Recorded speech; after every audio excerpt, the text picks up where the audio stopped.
Hopefully I've got everything turned on the correct way.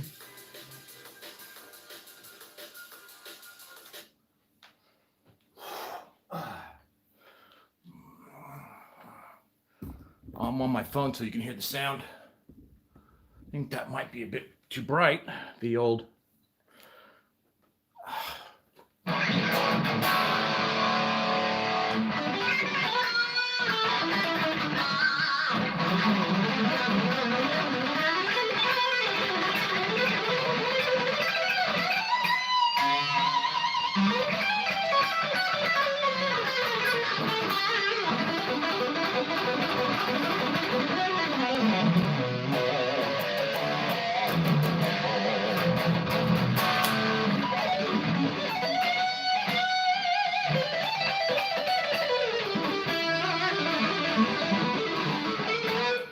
Haven't warmed up. You know the drill.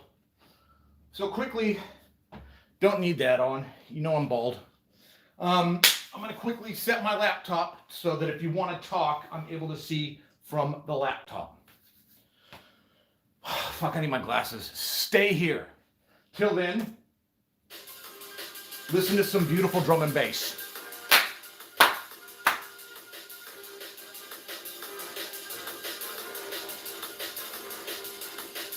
Which you know I love. Here, let's try to get the lighting right. That's okay. Well, you're gonna see a bit of order on that.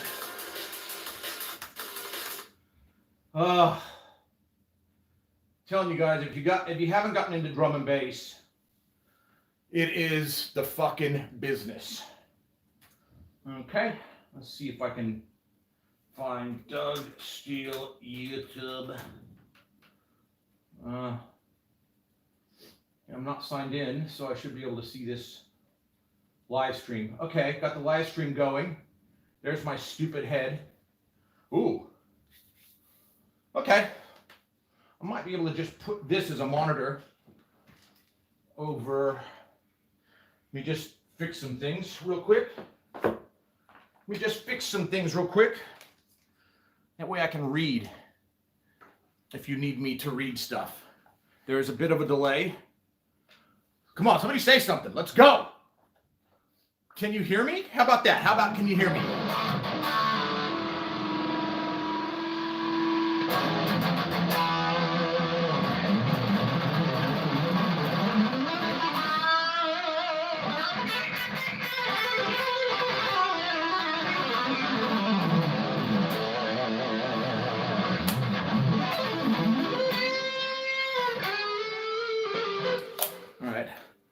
What's up, Doug? What's up, Jose? Just trying to have a little bit of fun.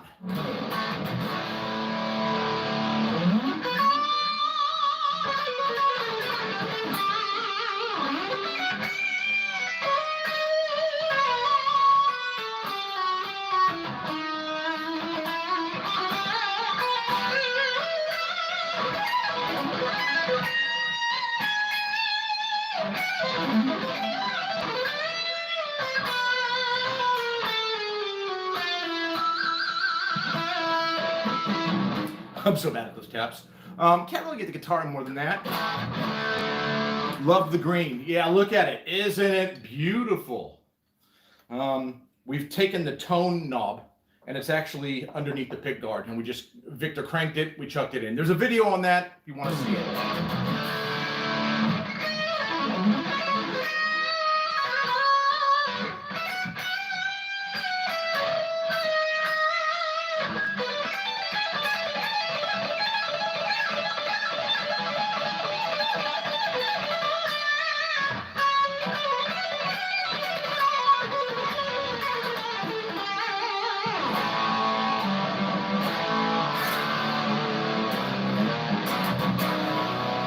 Not really warmed up. I'm just here to have fun, really. My wife's gone.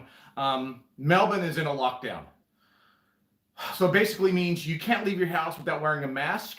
If you're caught in public wearing a mask, you get like a $200 fine. If you leave a certain part, like you have to stay within a 5K radius of your house. There's like massive fines, so don't fuck around. You know, a lot of Melvin is taking this shit very, very seriously. Let me just see. Please, can you please play us your favorite Meshuggah riff? You know what it's gonna be.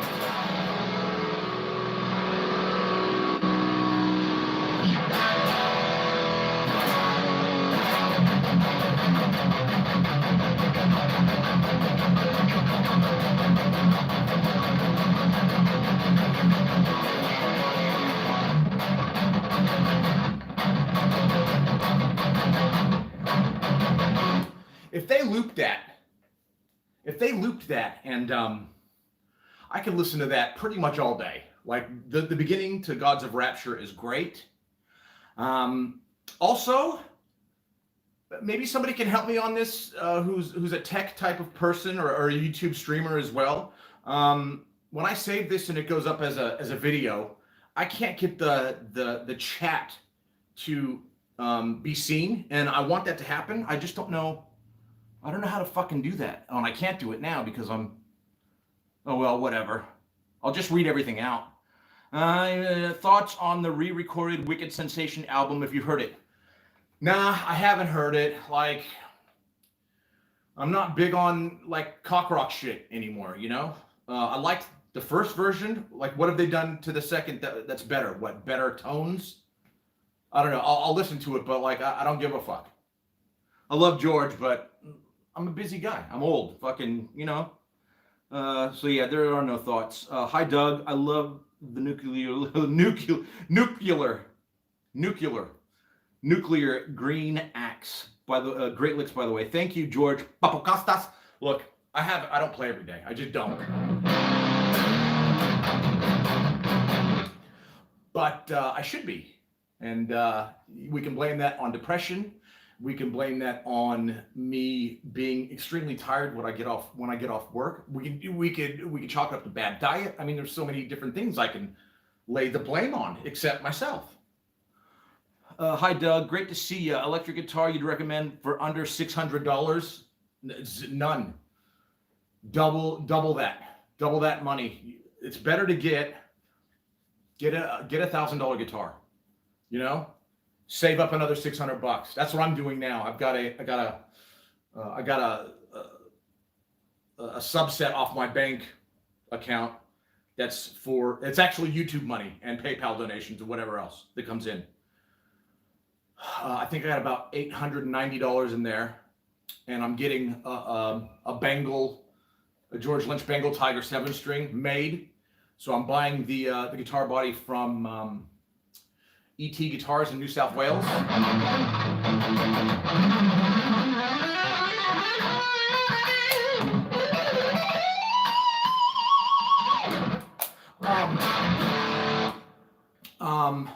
The neck I already have, which is the James Powell Signature Series.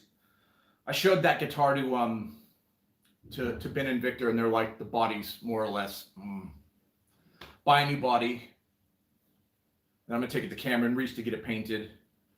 And I'm actually going to buy bare knuckles. That's what I haven't done yet. Okay, but yeah, so I even forgot where I was going with this. Oh yeah, save your money. If it takes a year, if it takes a year and a half, keep playing the junky little shitty piece of the guitar that you're on now. Bite the bullet, save another $600. Do the right thing. I'm wearing my pajamas. You can't tell.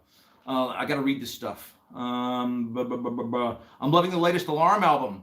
Was sand your biggest input? Because it sounds very you, in my opinion. I wrote, I completely wrote crystals. I wrote sand. So one is an intro to the other. Funnily enough, the reason why I chose those titles is because, and it goes back to Flat Stick. Me and Gary Mackay wrote a song called Crystals and Sand, which obviously never got recorded in a very primitive stage, but it didn't get finished because of the Black Saturday fires, Gary passing away from cancer. So I called this particular song, which we were going to have a female vocalist on it, and it would have been, because there were elements of electronica in there as well. I still have it. It's all in my brain. I will release it. Trust you. Trust me. Trust you. Trust you to trust me that I'll release it. So I thought as a tribute or an homage to Gary, these two pieces of music, I call one crystals and I call the other one sand. And in my head, it's crystals and sand. It's kind of one big piece. And, you know, so that's my little hats off. I miss you, Gary, to Gary.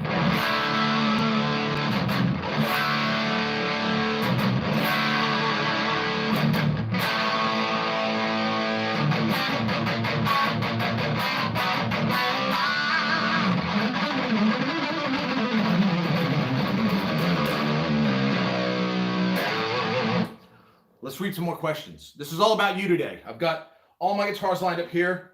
I've got the Les Paul. I don't know if it's going to be temperamental. I don't know what its deal is, but you know. Cabbage, who was the guitarist that made you pick up guitar? Well, actually, the first thing I wanted to pick up was, well, look, I'll say Kiss. I'll say Ace Frehley and Kiss. That's the easy answer, but I was into heavy prog. I was into heavy music at the age of 5 because at our house we had a jukebox, and so I knew about. And I had 3 older sisters, so they were constantly. And I fucked up all the record players too. I'd take the needle and do a Herbie Hancock, but which is horrible. And I apologize to my sisters, and you know, believe me, if that would happen to me, I'd have thrown a motherfucker through a wall. Anyway, so they were kinder than that. But my sister, at the age of, when I was 5, she was much, much older. She had asked my mom if she could give me an Emerson, Lake and Palmer Brain Salad Surgery album. Because she's like, Mom, I read all the lyrics. They're fine. There's no swearing on them. And my mom's like, sure. So she gave me that. And I just played that motherfucker straight into the ground. And I'm like, yeah, that's great music, you know. So I was lucky to have like sisters that were older. So it was all about being exposed to the Doors, you know, Uriah Heep, all these bands I don't really listen to now, but massive influences were what my sisters were listening to. But when I got old enough, it was definitely Kiss. I distinctly remember buying a double platinum and Love Gun on the same day. So I will say that was Ace Frehley, not only his playing, which I wasn't into Burn. I didn't know that guitar players could improve, you know, that it was just all music. And so it was definitely Ace Frehley.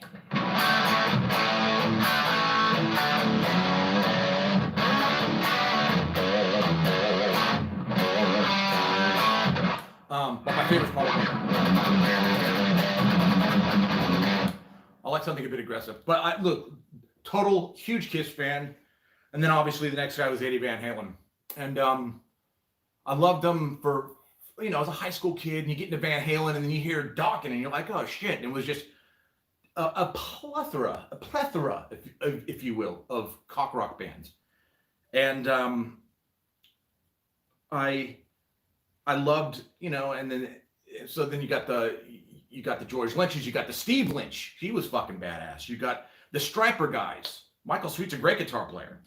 You just have influence. Like California in the 80s was fucking rock on the radio. It was, and all your friends listened to rock. And, you know, I lived in a group of a neighborhood that was just chock stock of high school kids. So my friend lived a couple blocks that way. Another one lived right down the street. I worked at a pizza shop with a bunch of them. And it was just, you know, White Snake and Shrapnel label stuff. And then I slowly got into thrash. Let me read some of these. So yes, Eddie Van Halen was the guy who kind of got me really serious about wanting to play guitar. But then there's other dudes now that are like, Brandon Ellis is a badass. He's inspiring. Joshua Jones, a young fucker, he's inspiring, and I get to talk to him online. But then there's Greg Howe. There's a bunch of dudes, like there's Holdsworth, he's fucked up. There's Brett Garcett, he's fucked up. There's tons of dudes. And then you get onto YouTube and you see Rick Graham, and you see that fucking dude out of Brazil, and then you see the gypsy jazz guys, and you're just going, fuck. It's either inspiring or depressing, whichever way you want to look at it. But now I'm into, I don't know. I'm into drum and bass, to be honest, but I love metal, so I got to continue, you know, writing metal. We're working on the next album now, even though this last album has just dropped. So excuse me, let me read some more questions. What it is. Citizen T Crusader, hello. Can you play Cathedral? No, I don't want to. I did as much as I'm going to do regarding Live Without a Net. It's basically, if you want to learn this bad enough, I've given you the settings for delay. I've given you the dude who shows you how to do it. I'm not interested in learning Cathedral. Where the fuck am I ever going to play that? What's up? Charles Green says, what's up? Death Angel. I saw them when I was 18. It was at the Mountain View Theater, and it was with I believe it was I don't remember exactly, but yeah, I don't know what to say. I saw Death Angel live before the drummer got, was in that horrible, car accident and stuff like that. It was one of my first club gigs. I was also fortunate enough to see, Racer X in, I think, 90 or 91, a couple of times. Cacophony about 3 times. And this was all just like the Stone in San Francisco, the Omni in Oakland, and One Step Beyond, which I saw Death there, Individual Thought Patterns tour. We can talk about gigs later. Well, let me just try to get through some of these. Can I play through Cathedral? Death Angel, Marshall Harrison. Yeah, he's a fucked up dude. He's probably doing a live stream now and has got like motherfuckers going blah, blah, blah, blah, blah, at him as we speak. Have you heard of Anton O'Parin? Yes, he was the Gilbert guy. What's he doing now? That's what I want to know. Yeah, Vito Bratta, I was not into him. I just thought he was an Eddie Van Halen clone. Not only that, but I started moving away from cock rock to thrash because I heard Anthrax Among the Living, and I'm like, okay, that's the future of metal. It's going to go muted power chords, fast double bass, which I love. Like I'm a huge drum fan. I listen to I watch Tumba by Chick Corea with Vinnie Colaiuta and John Patitucci like almost daily. I love drummers. Sebastian Lanzer from Obscura. I know he's not in the band anymore. He's bad at. Like I love drummers. And out here in Australia, we got fucked up dudes. We got Rob Brenz. We got Liam Weedle, who does our live shows. He's in like fucking so many different projects, and he's a young fucking dude. He has a YouTube channel. Who does?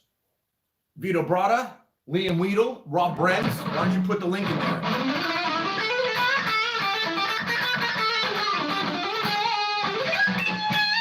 Chris Brooks, I know from, he's in Sydney, I think.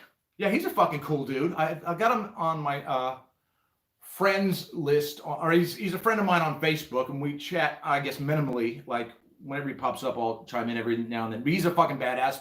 I think he works on a lot of maybe picking stuff and eBay stuff. I'm not really into that right now, but that don't mean shit. Song or music genre you're embarrassed to admit you enjoy? I like Latin jazz. First off, I'm not embarrassed to like any of it. I like, at work, I listen to a lot of Latin jazz because it's uplifting. Like, I'll put it on and you'll hear other people in the department going like, woo, and like Latin jazz is like, it's party music. I like party music. I like Latin jazz. I like funk. I like drum and bass. Drum and bass is a good one to listen to at work because it keeps you moving. It keeps you inspired to keep moving. If I'm uber pissed off, I'll put on Ginger or Obscura. And that also lets other people know to kind of stay away from me because I'm not having a good day. I find metal music at work a little bit like I'm already full on and angry. I don't need help. Doesn't mean I won't listen to metal at work. It just means that the reason why I like drum and bass so much are the jazz, like they bring jazz chords into it. There's like the shit I listen to is song based. They'll have like a female vocalist or a dude vocalist. What other vocalists you gonna have? But there's like jazz strings or there's jazz influences in there that are really pleasant for me to hear. So it's calming, but it's got that beat. Love it. I love the beat. Like I've already decided that before I die, I will either make a drum and bass album with guitar or have another flat stick album come out that has massive drum and bass overtones. So it's kind of like, it'd be like Poppy meets drum and bass, unless she's already doing it. Who fucking knows? Let's go to some questions. Chris Brooks is great. He is great. Doug, you're a teacher and your lessons are top notch. Take care. Whoa.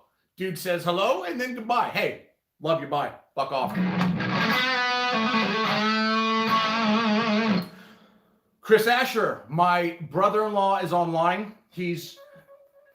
Go to his page because he's actually, he's doing a charity. He's raising money for mental health out here in Australia because, people are confined to their houses. Some of those people are alone, and being in your house for that long without getting any kind of outside stimuli is not great. And if you have depression, it makes it worse.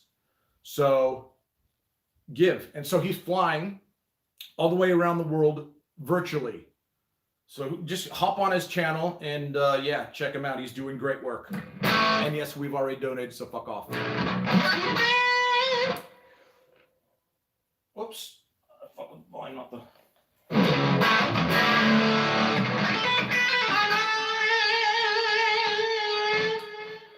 Chris Brooks is great. Yo, Chris, don't plash that crane. We love you, Chris.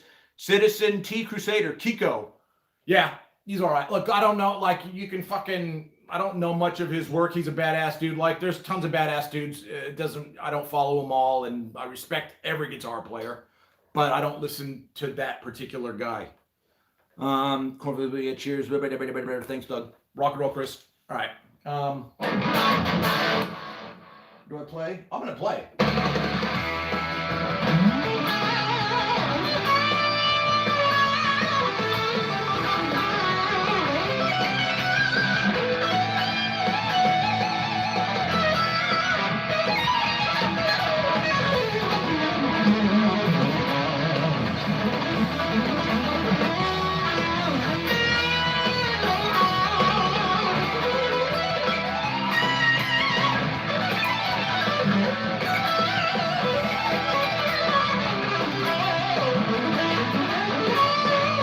Not ready.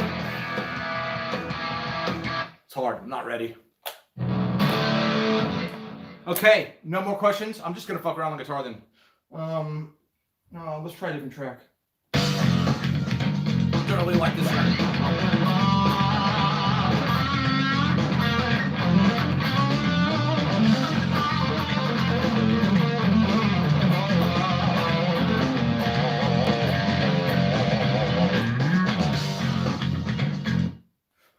Ooh, Todd Rodriguez has a question, and I like it, and I'm gonna explore it a little bit. Let me grab another guitar. Todd Rodriguez asks, what's your favorite Van Halen album? Thanks for the lessons, master. Well,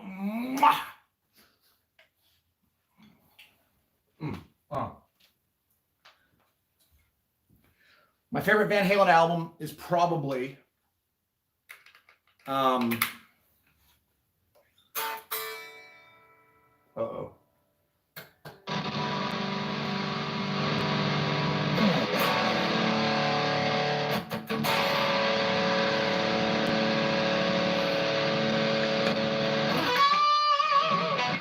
Is probably, Women and Children first. I'll do it in order. Women and Children first. Fair Warning, Van Halen 2 and Van Halen 1, maybe. And that would change daily.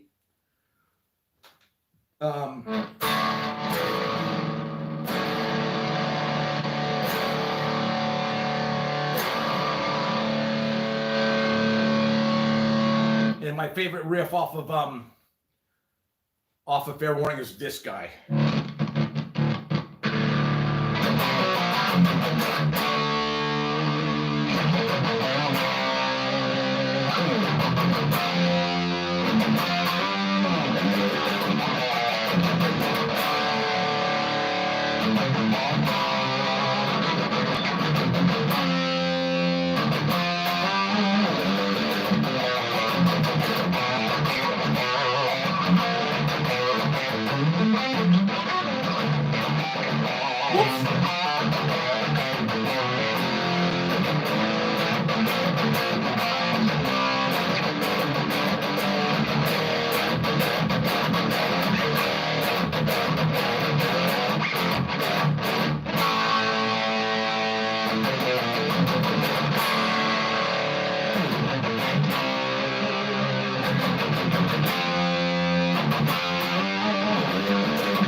You know, my biggest dream in life, and it's not all that fucking, it's achievable, is to play 10 Van Halen songs in a row, whether it's in a rehearsal studio or on stage at a fucking club somewhere, and actually use.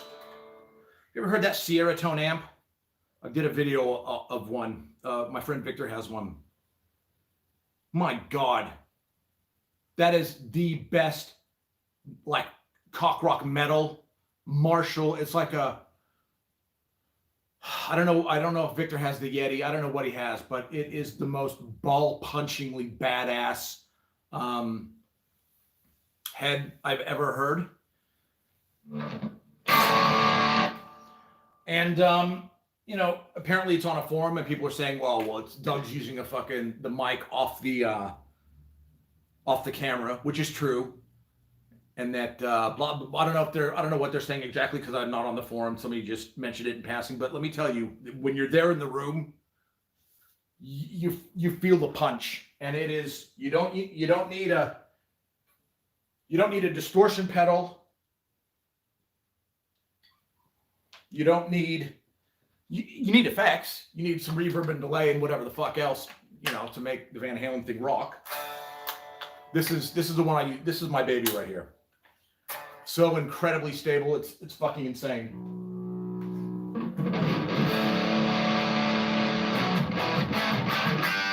I haven't locked down the fucking thing. I should put this away. Let's see what we're talking about now.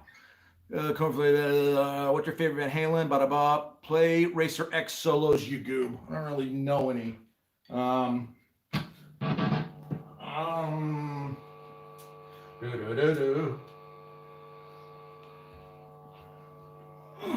Oh, why did I? Oh, I did this. I know I did this.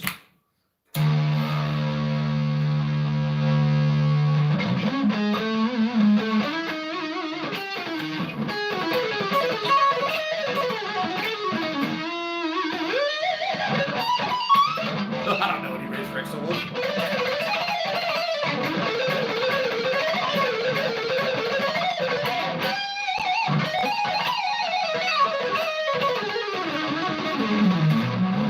Whatever, I don't fucking know any.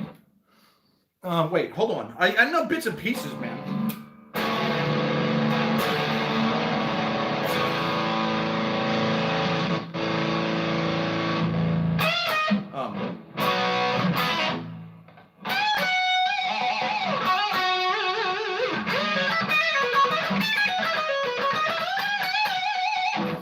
Wait, let's.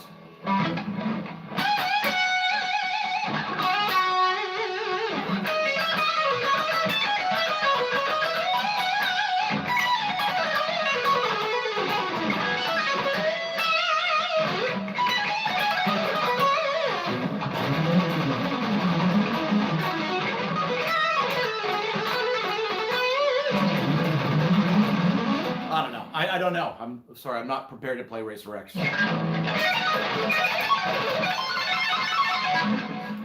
What else? Racer, what's your thoughts on Ron Jarzenbeck? Watchtower. Like, there's parts of metal that I have skipped in my journey. I'd have to go back, but I know he's a fucked up unit. So, yeah, I'm aware of his contributions to metal and guitar. I don't know much about him, so I can't give an opinion, except that if he's got Marty Friedman as his fucking second guitar player, he's not a piece of shit, bro.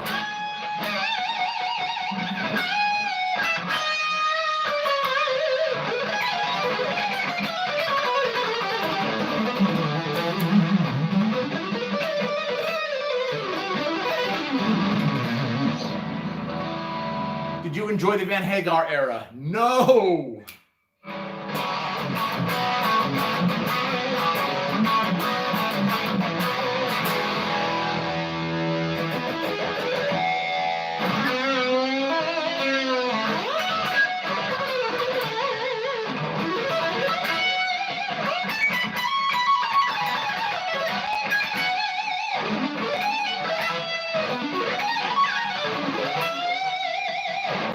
No, I didn't.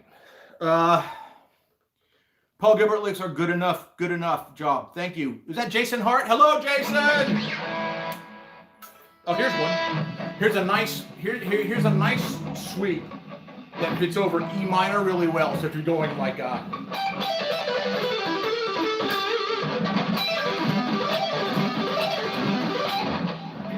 look, it's basically a G major arpeggio. Whoops. But you add this E note.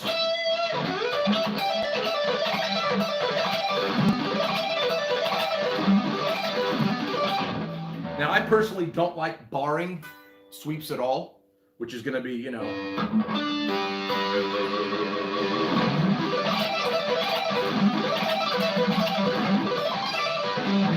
Because, and I'll tell you why, you can't descend.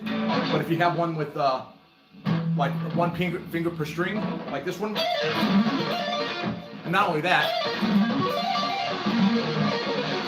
that sounded horrible. But on the descend, you don't actually have to use your pick.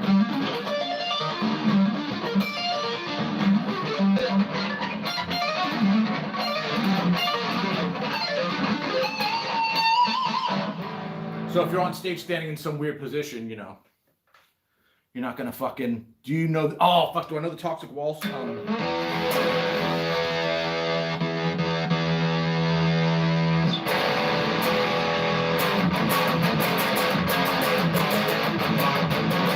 Wait.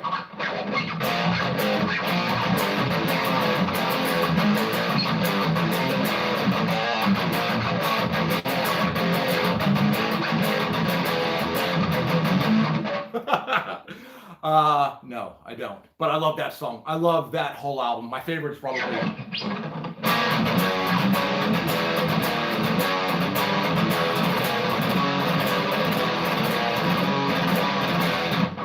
that song. The Last Act of Defiance by Exodus. Fucking gold. His son, because I don't know if he's watching you too. Hey, Jason. I was going to ask you a question, Jason. It was a history question. But I forget what it was.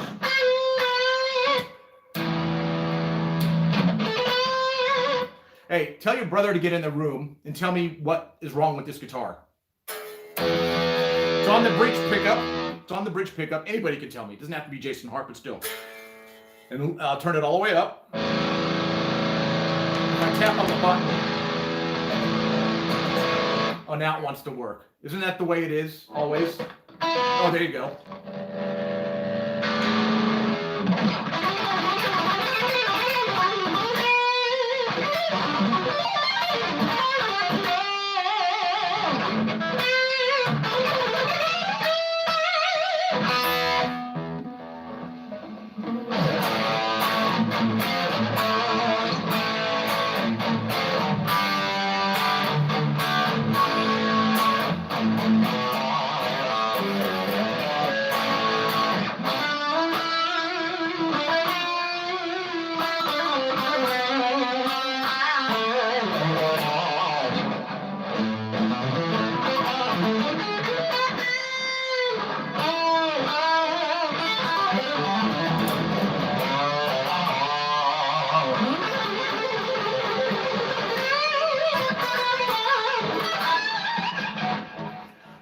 This guitar enough.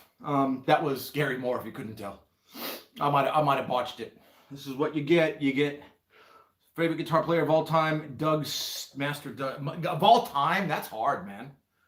Of all time, I know that Holdsworth is the fucking tip top dude. I think everybody knows that. If they don't, they're on acid and they're just being dicks. Because that guy he's in the fucking stratosphere. But I also don't like all of his stuff. Kind of like with Zappa. I like certain pockets, but not all of it.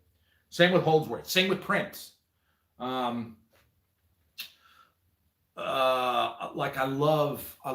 had Warden Cliff Tower on CD. I had Sand. There's a solo on that called 415 or 4.15 Bradford Executive. He does some shit on there that's just so fucked up. It boggles the mind. So I'll say that. I also love the gypsy jazz guys as well. But of all time, I'll say Holdsworth. But there's dudes that I can acknowledge are bad as fuck, but I don't listen to every day. I listen to what I like, as I'm sure you all do. I do try to expand my horizons, but it's mostly with new music I've never, heard before, new genres or new music in different genres. Like I'm right now, I'm immersed in drum and bass. And it's only because the groove is fucking awesome. It's groovy. It makes you want to dance, which I think is cool. And it's powerful, and there is an amount of aggression there, but there's also the light of it, which is nice jazz chords, a beautiful voice from a woman or a man or whatever. I don't know how I get on these tangents, but I apologize. You sound like a grounding issue. Oh.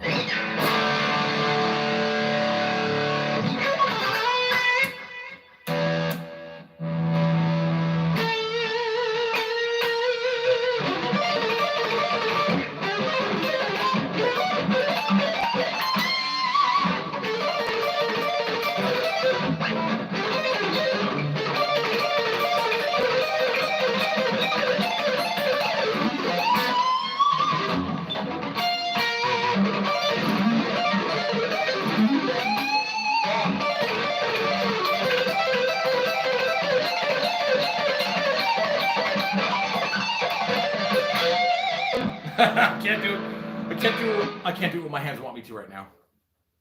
Let's just talk. I had a Zach EMG set in my Les Paul, but it had buzzing issues I couldn't live with. Improv by Queensryche. Nah. I like Della Brown, if that's the one that's on there. But I mostly like Rage for Order. I love.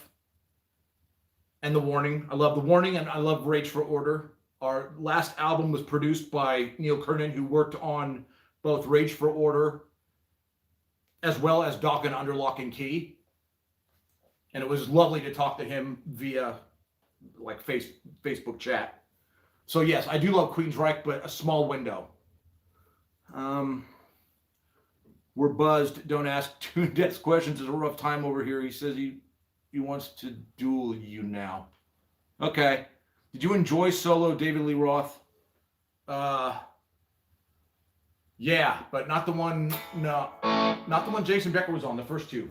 Oh, wait, Skyscraper and you wait one. No, the first one. I don't know the Eat 'Em and Smile.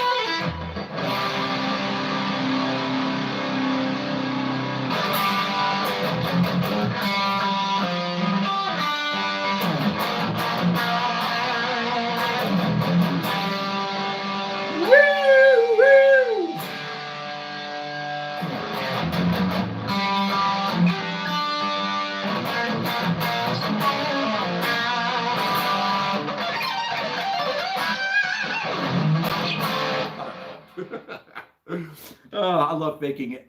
Have you ever checked out Karangabin? I don't know. Put it in the comments. Put links in the comments. If you want me to check out music, I'm lazy. If you tell me to check out a band, I ain't gonna fucking do it. But what you can do is grab the link that you want me to check out, put it in the comments below, and I will it's a click.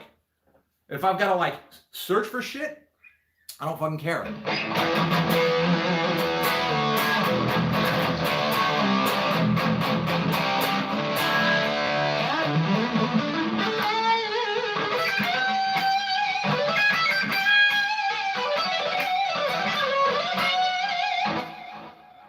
How often are you live? I'm hardly ever. Play Michael Schenker.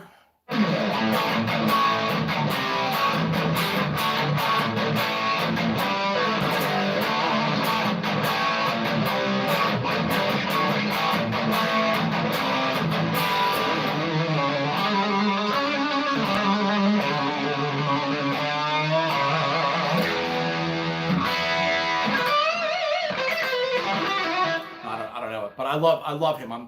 I got a friend, Chuck Kramer, who you see on here every now and then, and he's actually loaned me this. He loves Schenker, and he's introducing me to stuff. I think Michael Schenker's fucking bad as fuck. I love that guy. And I went to a NAMM show once when we were watching Joey Tafoya play his little clinic thing, and we were standing right next to Michael Schenker. That was cool. I wished I had been more friendly. I just kind of nodded and continued watching Homeboy. How often are you going to play Michael Schenker? Have you considered getting more into effects pedals, or are you happy with all you can achieve with amp modeling? Yeah, happy with all I can achieve via amp modeling. I think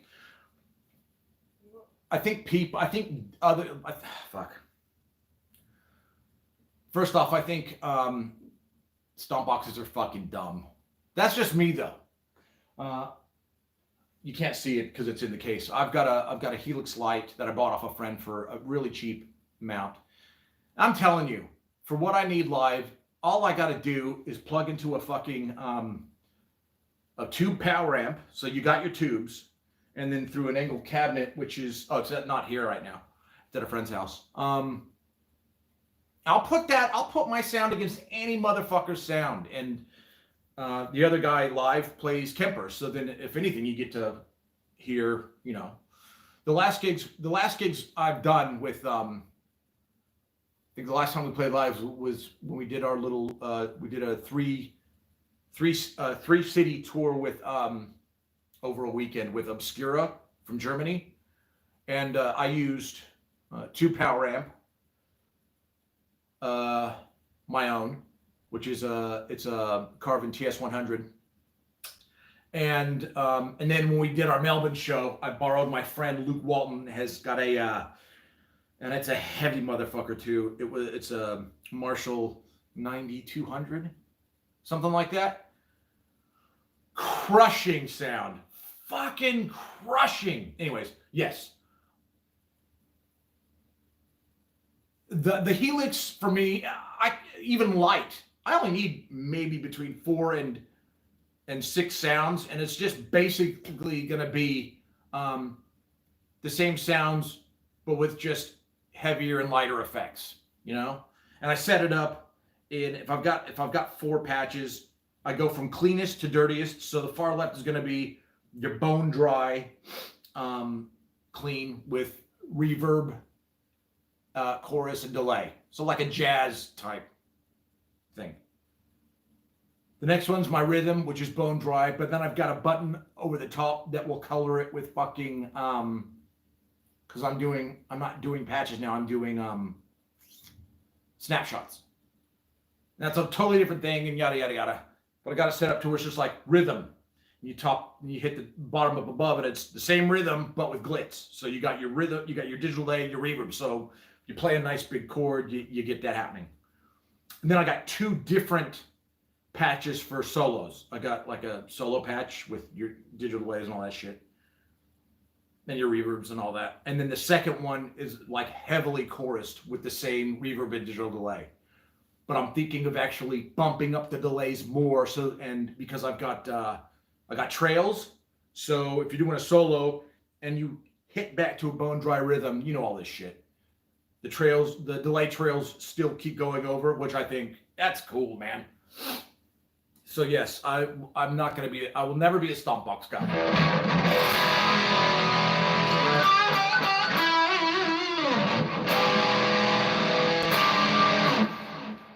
All my tubes are right there, baby.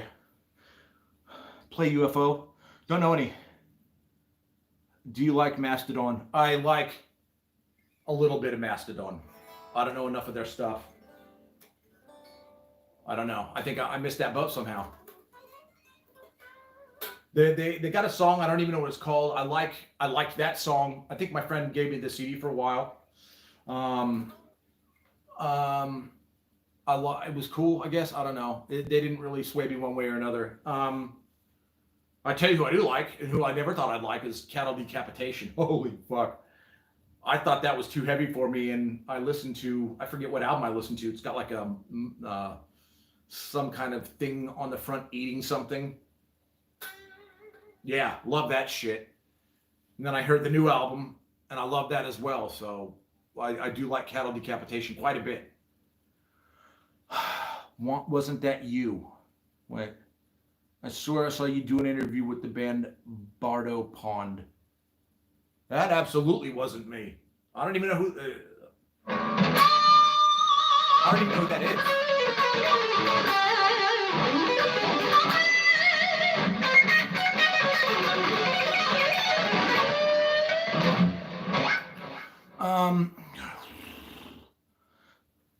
Even though it's a small group, you should go. Oh, I should go live more often. Great guitarists are always appreciated. Thanks. Thanks, Jace. You're a sweetheart. Wasn't that me? I don't know, dude. Send me the fucking clip. I don't know what was me and what wasn't. You know how many drugs I've taken in my life? No, my memory's intact.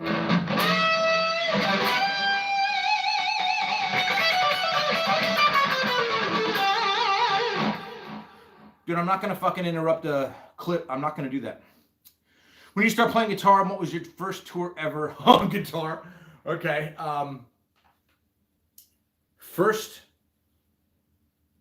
Wait, what's the fucking question? When did you start playing guitar? I was about 15. And then when I hit 18, I tried out for the Gunderson High School baseball team and didn't make it. It really kind of bummed me out. So then I went, fuck that. I just got into music. Music's always been a part of my life. 15, I started tinkering and was kind of self-taught, which I should have gone to a fucking teacher, but I didn't. But I had friends, so you'd exchange information that way. And what was tour first ever guitar? I did tour with Alarm. I toured Europe, so it was the first time I'd been in a touring band, and it was the first time I had gone to Europe. So that was fun. And that was 2012, and I was 43. I'm 51 now. So, yeah. And, yeah, look, I have back issues, so it wasn't extremely fun bringing in the gear. And I was drinking at the time. And, dude, the beers are so cheap out there and so lovely and huge. Yeah, it was great.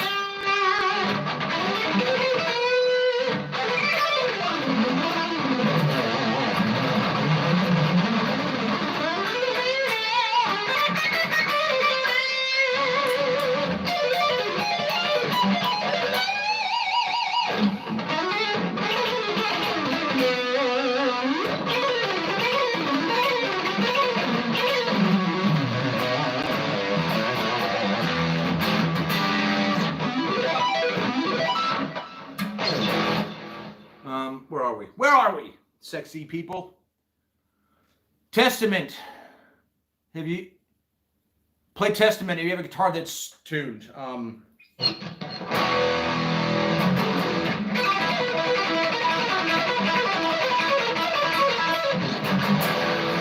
Understood the rhythm.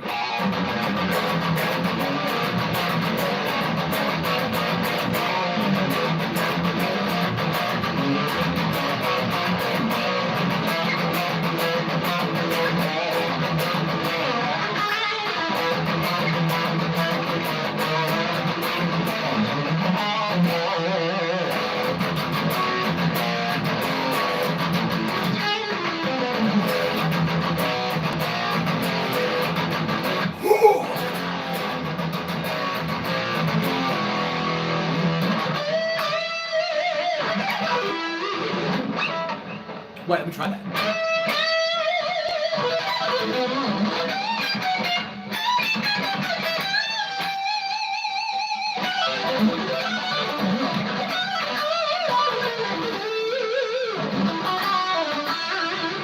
Nah, I have to figure it out. Testament I love. We used to see them. I saw the New Order tour. I saw Primus open for Testament. And I really loved watching that. And then I saw Alex Skolnick at Cacophony. I think it was Cacophony. Jason, didn't we go to a Cacophony show together at the Stone? And that's when we'd order these fucking Japanese beers. Sapporo? We'd order Sapporo, and then they'd go to ring us up, and we'd just leave. How bad were we as teenagers?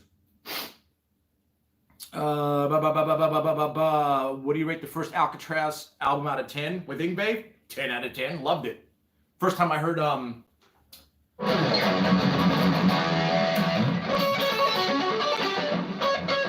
Bear with me, I'm gonna try it.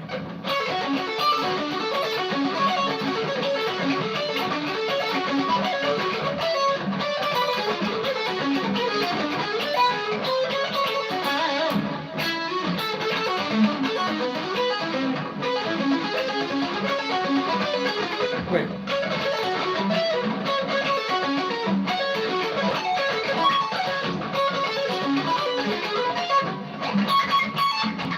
The hard ones are these.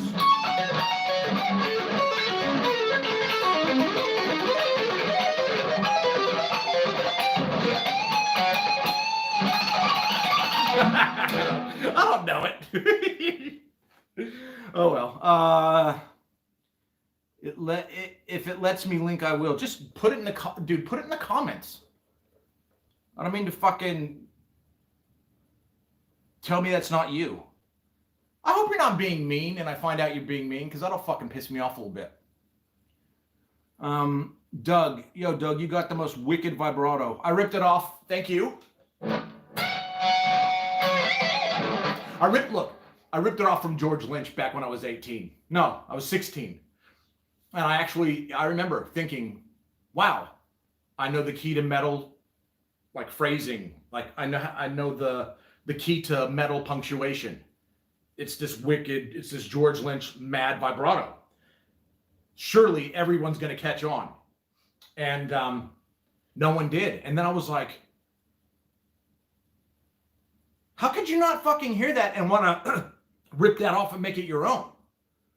And apparently no one gives a fuck about vibrato except for like 10 people on the fucking planet.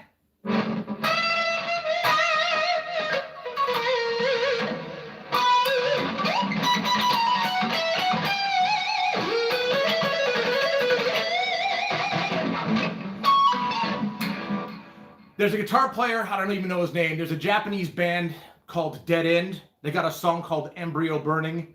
That's a fucking solo. I just played a little bit of it now, but what your favorite rock or heavy metal album of all time? Dude, you know how fucking hard that is? Of all time? Kiss, Destroyer. Nah. Meshuggah, Destroy, Erase, and Proof. I can't name one. There's just no fucking way. AC/DC, Back in Black. AC/DC, Highway to Hell. Metal. Oh man, fucking Ozzy Osbourne, Diary of a Madman. I don't know. I gotta read. Rudy, what would you recommend to learn if you want to go better at gallop picking and downed picking?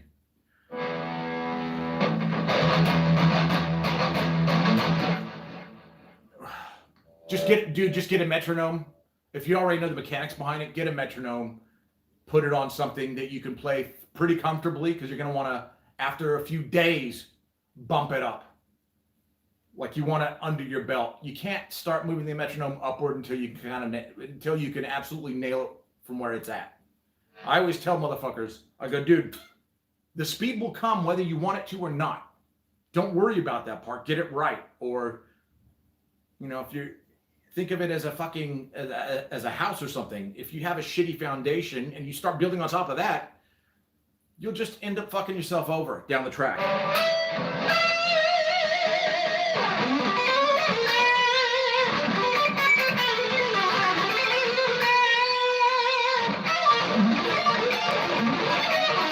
Whoops.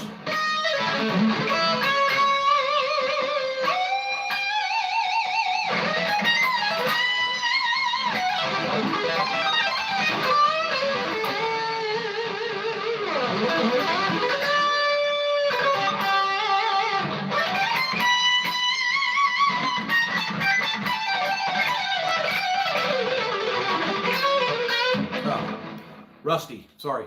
Have I listened to Igor yet? I think I have. 2020 album Spirituality and Distortion is a masterpiece, and I suspect it's right up your alley. Don't fucking assume.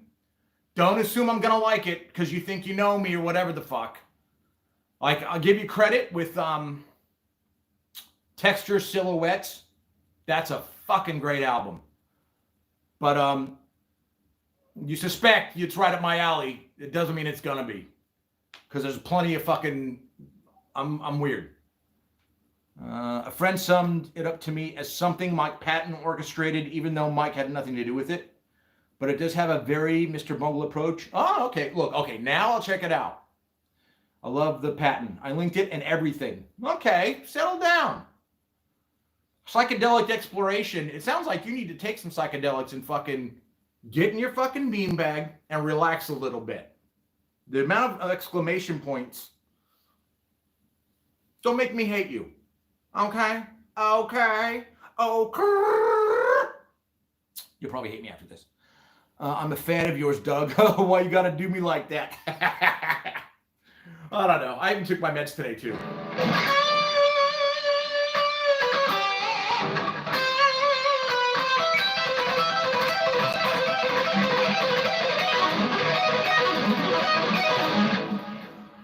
Let me see. That might be a dumb question. You lost me. Panic FN. Hey, man, keep doing what you're doing. Keep your vibes. You help me out. Light in my life. Nice. Can you please stop swearing? It would let me watch with my parents. Yeah, all right. I'm sorry. Tell your parents I'm sorry. I had no idea they were in the room. I actually do try to not swear, but I'm an adult, you know? I'm an adult, and I get passionate. Think of swear words as pasión. La pasión. I don't know if you speak Spanish. I don't know. Hold on. Whatever. Favorite Rat song off of Out of the Cellar?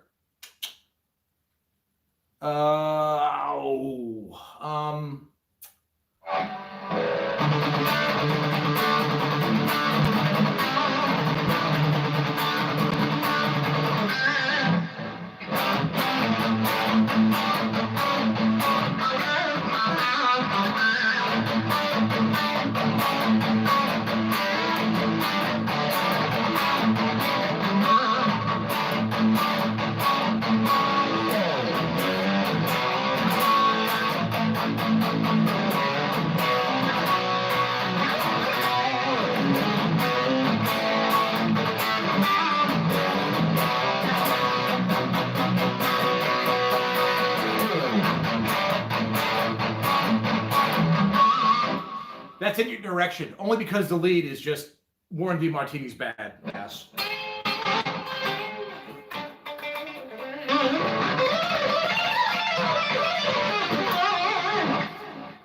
The Cellar.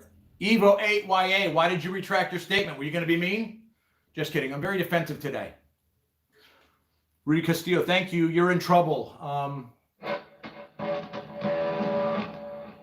already forgot that one.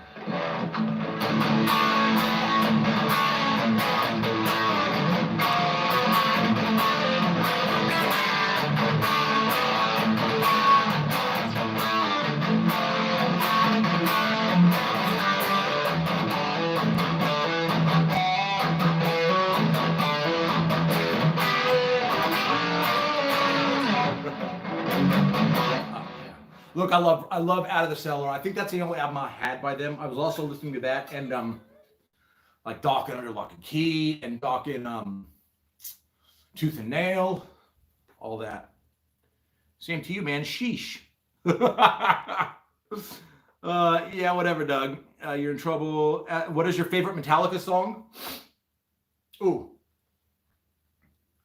What is my favorite Metallica song? Probably Leper Messiah.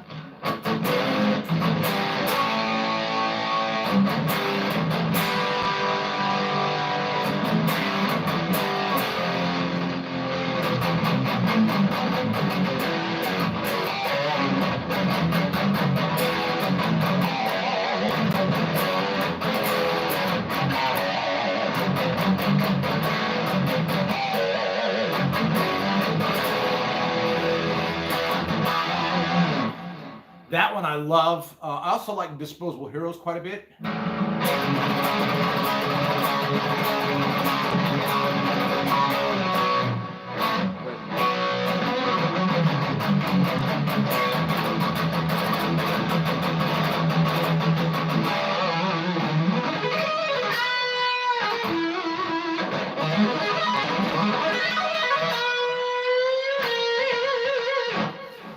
Where are we? Where are we? Where are we?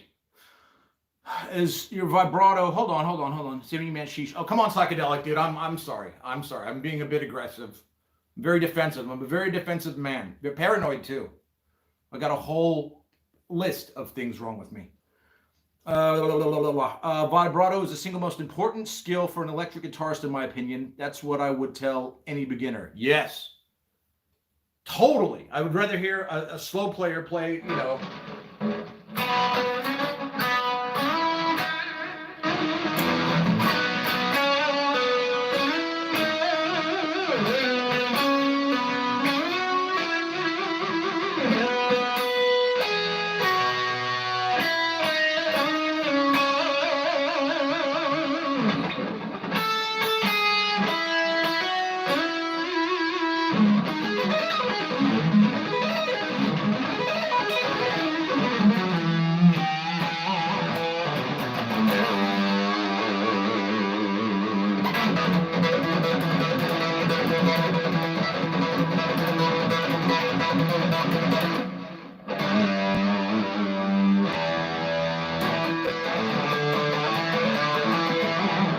I'm so bad at tapping harmonics. Okay, where are we? It's a lot more aggressive than Lynch. Yeah, but you know what? I probably sound like Angus Young to who I love. Angus Young to like Brandon Ellis, who is not afraid to shake the string, or Joshua Jones. And somebody told me on a live clip of mine, which got me thinking, that mine kind of live, it kind of leans toward an Yngwie vibrato, which is still aggressive, but I'd rather kind of go the other way and go wider and slower. But I think I vibrato to the tempo of the song. What are you going to do? Like, it's going to be hard for me to change my you know. I think this is it for me, like guitar, as far as guitar progression. Like, I'll only probably improve on songwriting, but not so much guitar chops, which is fine. And, you know, I'm 51. I don't know how long I'll be able to maintain what little I have until, you know, the old age starts messing me up a little bit. Let me read. I gotta actually, hold on. I'm Insane's a good song. Hold on. For some reason it didn't send. How do you feel about Dimebag and Pantera as a whole? Yeah, I love Dimebag as a rhythm player. I love him as a lead player. He was mad. I saw them, I think, 3 times. And one of the times I saw him, I think it was with White Zombie in San Francisco somewhere. I don't recall. The Warfield, maybe? Man, his solo, he was on fire. He was doing like Gilbert type stuff. It was crazy. But I was also drunk. But yeah, I love him. His contribution's massive. I wear my little razor thing. My little razor necklace is my dime tribute. As I find a nail on the floor. I think somebody's trying to do me wrong.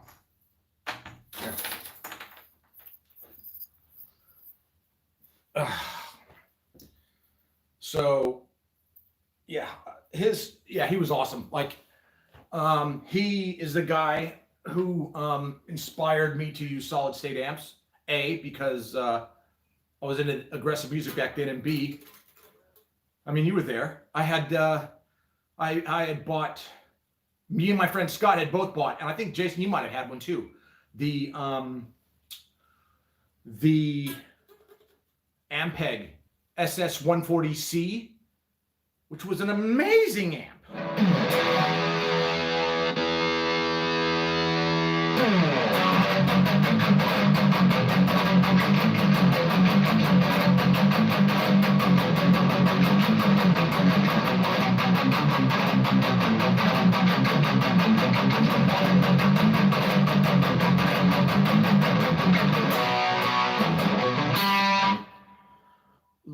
And that whole, like, if you put a chorus on our Ampeg sound, you'd get pretty much Andy LaRocque who, from what I was told, was using the Marshall.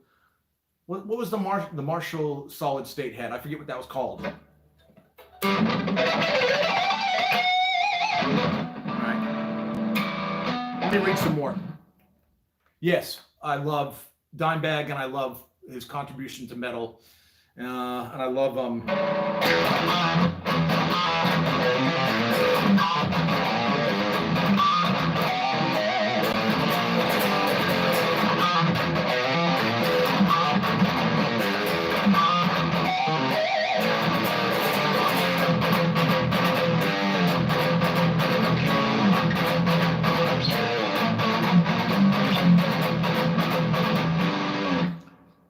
Jason, you were there when we were in high school. You know how much, and we loved it together. The Anthrax, it was just built upon and built upon. The Forbidden, look, we'll get into it later. I'm insane. I don't know that one. Doug, what are some of the things you do or used to do to work on finger and picking tone? Hope you know what I mean. Your notes sound crisp and clear. Thanks, Michael Bresson. What do I do? Well, I lose you. Oh my God. I don't know where I'm at in the chat. There it goes. I don't know. Just always have a guitar in your hand. If you're watching TV, have it unplugged and just work on, I say work on alternate picking just all the time. Do your Gilbert thing.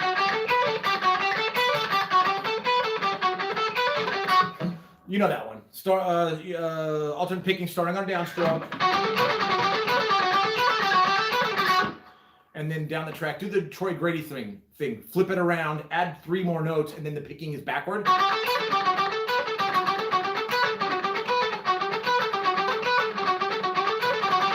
That's what I work on now, and it's tough, man. Like, my outside picking is way better than my inside picking. I'm trying to kind of even it out, but if it happens, it happens. It's always going to be a work in progress, so it doesn't, there's no deadline. Like, I'm pretty lenient on myself when it comes to learning new techniques or trying to get better or any of that stuff. I'd rather kind of watch television, to be honest. But just I pick harder than most. Not most, but people are surprised how hard I pick.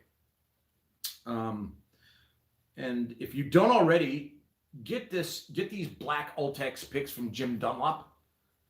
They're the size of a Jazz 3. They're made of Ultex though, and they're great.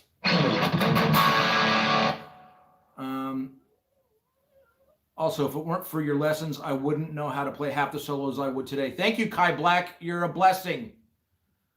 For me, the top 80s players are Warren, George, and Nuno. Yeah, Nuno's crazy. Like, we saw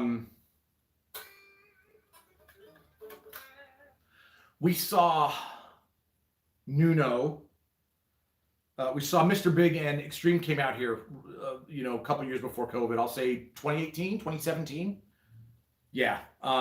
As much as I love I don't love Mr. Big, but as much as I love Gilbert and Sheehan, the clear winner was Extreme was the better band, but the MVP goes to Billy Sheehan for the night.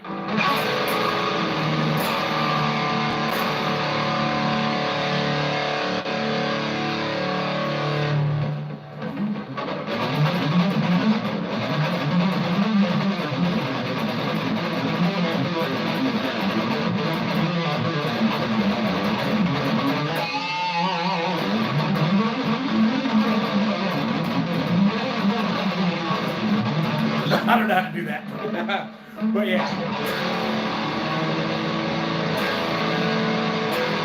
That always eluded me until I realized it was drop D, and then that one part made a whole lot more sense. I have made a video of it. Go to it. Let me see. Where am I? Warren is a Beast. Blackened. Do you like Exodus? I love Exodus. I love Thrash. I love Anthrax. There's probably my favorite thrash band out of all of them. Among the Living is superb. I love Exodus. I had a couple of their albums. I love them as well. I saw them live. I think I did. I love Violence and Forbidden. Those are probably my Fab Four. I love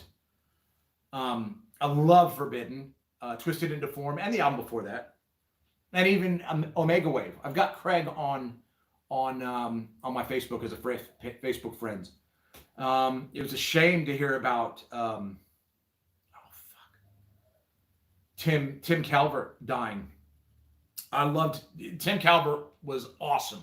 He was a great player and a really, really, really nice guy. But yeah, Anthrax. I mean, there's more than just the four. I consider Pantera to be a thrash band as well. Loved Pantera. I used to play when I was 24. I had 3 CDs in my car. Pantera, Vulgar Display of Power, Forbidden, Twisted into Form, and Violence, Oppressing the Masses. But now I'm listening to Violence, the one with the mouths on it, Eternal Nightmare. And I love Calling in the Corner. I've done a little video on that. I love Calling in the Corner. I love all those, like classic thrash. I love that shit. Love it. I love thrash. Thrash is my favorite.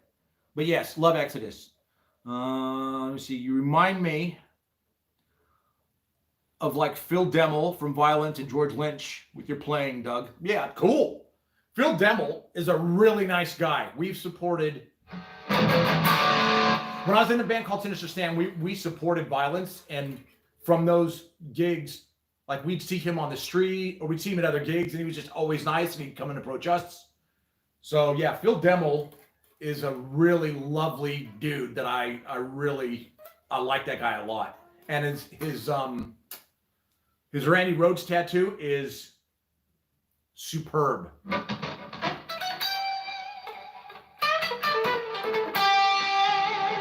to that.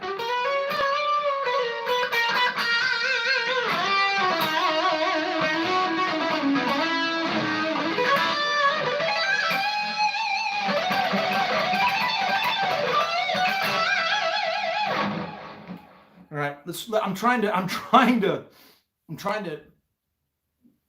blend a little bit of guitar playing, a little bit of talking. Do you ever, you remind me, did you ever finish your series of live without a net eruption? No, I haven't. I'm actually not looking forward to it because we're getting into the part where it's like, it's stuff that I actually have to learn. And I live in you've probably seen my house in other videos. I live in a 1-bedroom flat with my wife. And if she's home, I can go into the bedroom and try to work on it. It's going to be, and I'm so close to the end, but it's going to be a while. And, there's a part of me that's like, why did you do this? And I knew when I was doing it that this was going to happen. So maybe it's a self-fulfilling prophecy. I don't know, but I'm kind of stuck right now, and I don't want to learn more Eddie. But Eddie's also the thing that gets me, like, the most of my hits on YouTube comes from Eddie Van Halen. So what I was actually thinking of doing down the track is doing live streams, but like Randy Rhoads appreciation, and only talk about Randy Rhoads stuff and talk about Randy Rhoads riffs and blah, blah, blah, blah, blah. Do an Eddie Van Halen one, do an Yngwie Malmsteen one, or just the dudes that I know and love. I do plan on getting that done. And like I said, I was so over it that I was actually thinking of just doing a live stream just to finish it off and be like, I'm done with this, because I was done after 2 videos of the Live Without a Net shit. Did you ever finish your series? Okay, you already asked that. Who inspired you to pick up the guitar and shred for life? I'll start with Ace Frehley. There's more look than vibe. No, look, it matched. I'll go to Eddie Van Halen, George Lynch, and then the serious dudes start showing up like Paul Gilbert or Yngwie Malmsteen, Paul Gilbert, Tony McAlpine. And I started getting into the Shrapnel label, so then it was, Racer X, Cacophony, and then you kind of touch on Holdsworth, and and you got to get you're kind of accustomed to some of that stuff. And then it's just, but for me personally, I always wanted to hear, and I never quite got around to it. Was like, because I love thrash, I wanted to hear George Lynch in Anthrax. That was my goal. And the closest I got was Alex Skolnick in Testament. Now what I want is like Guthrie in Meshuggah, or even that Marcos Foley guy in Meshuggah type of thing, you know.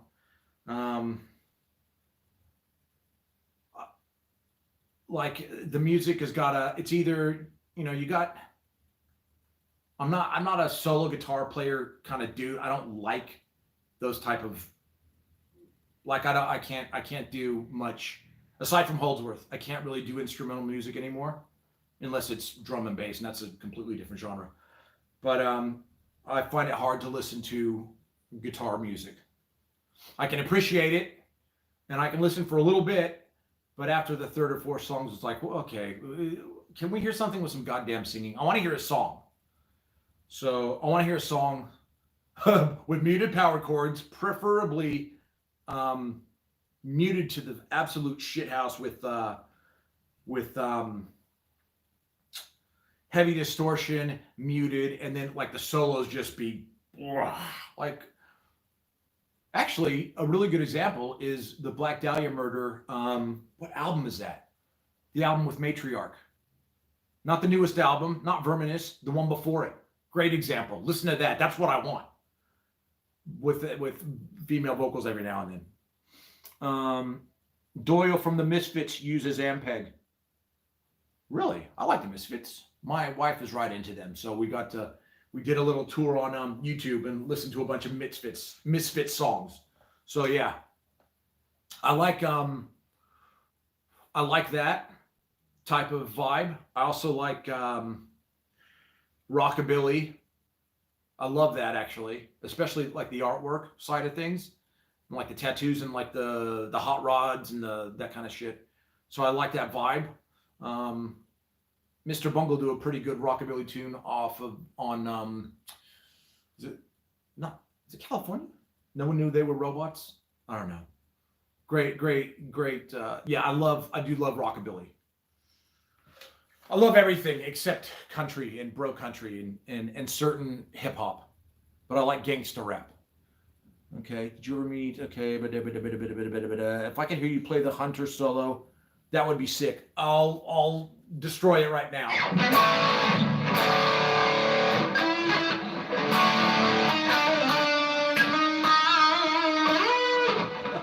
Told you. I don't know it.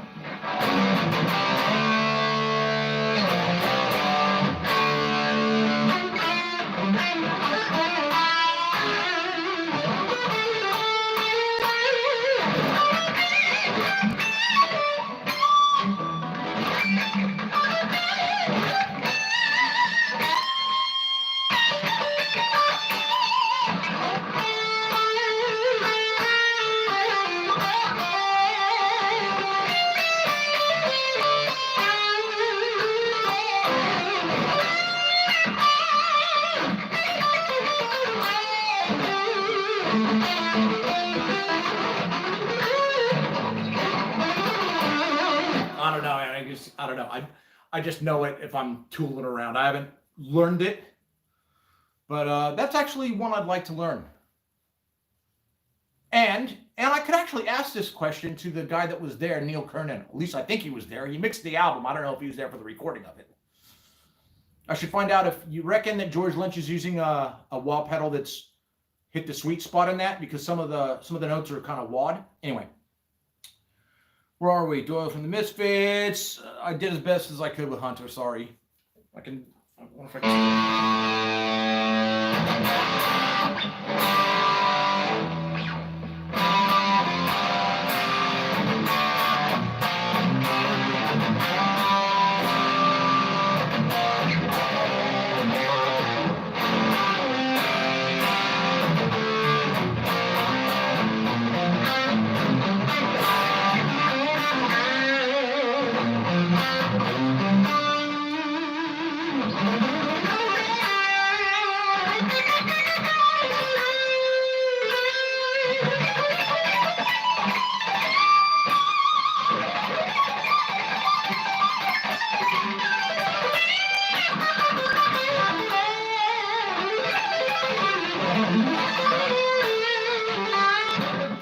Okay.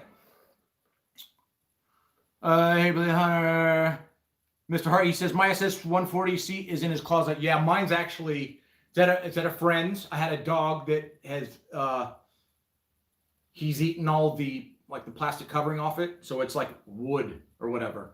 I've had a new transformer put into it out here because we run on 240. America's on 120. Something to that effect. I don't know. I've had it every now and then the volume puck gets weird. So I constantly have it cleaned and fixed and all that. And then I just sits there and I don't do anything with it. So it's at a friend's house. I still have it. I had one in San Jose that I loaned to a friend who loaned to another friend.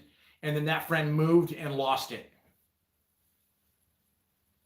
That sucked. That sucked to hear.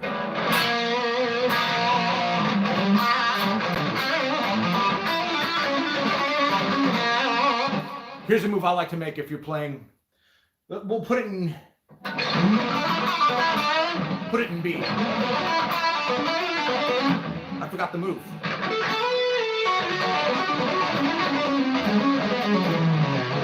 It's not like that. I forgot the move.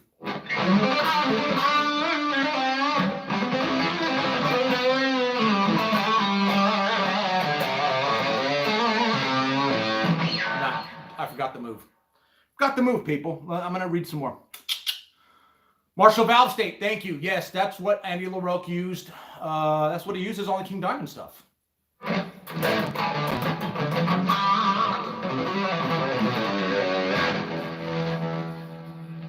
I'll grab Greenie, or should I make? Let's have the star make an appearance.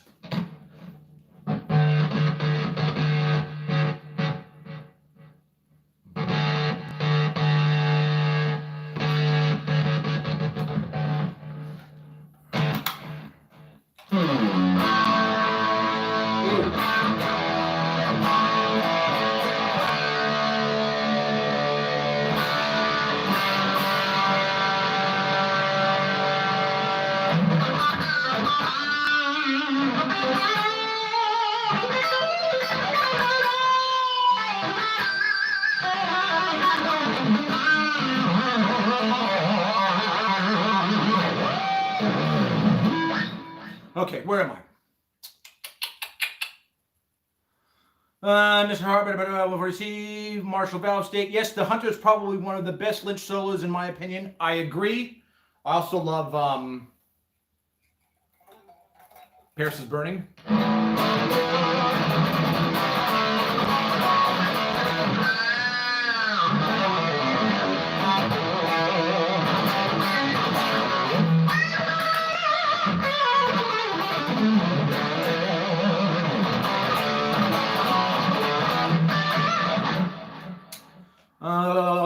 Any thoughts on Petrucci's new solo album? Nope, not a single thought.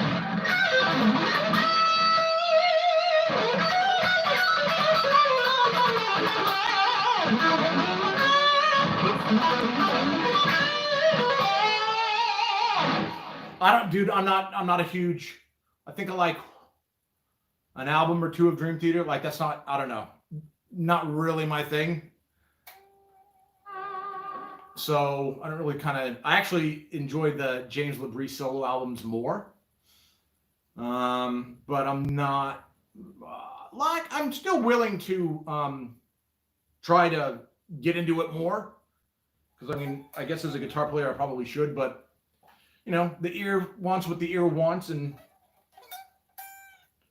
there's just certain guitar avenues I just don't go down for whatever reason. It's not a hate thing or anything like that. I just, you know, I missed out on tons of Slayer, and I've just recently, well, maybe 10, 15 years ago, got into Rain and Blood, so. Anything, Randy Castillo's. Oh, there's more to do. Fuck. Hold on, where am I? How about some Judas Priest? Wait.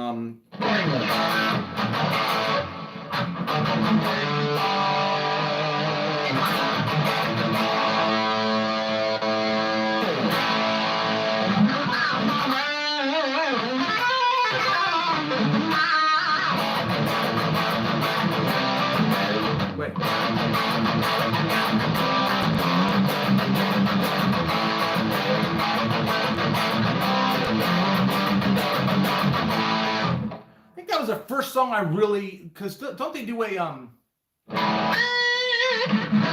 it's like the whole solo for both of them are like 90% pinched harmonics, and I actually thought that might have been an effect. Wow. Yeah, I love Hot Rockin'. Love that song. Glenn Tipton, another underrated guitar player of the 80s. He's awesome, dude. Do you know the song Alice in Hell? Yes. Yes, I do. I was listening to, I forget the name of the Jeff Waters band, Annihilator, when I was, I think, 19. You saw, yes, so I know about Electric Eye. I used to know that. I don't anymore. I could just...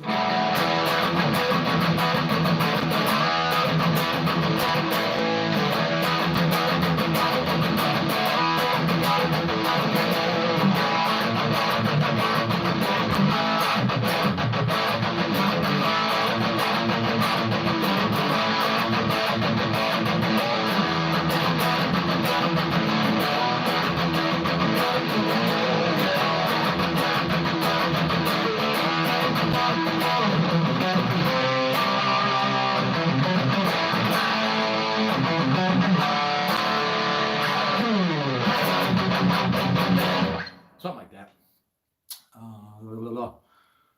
You don't have to be a guitar solo player, but it's all good. How about songwriting? Yeah, dude, I totally agree.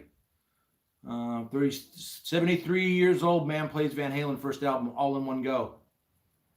Okay, good for him. Proud of you, old man.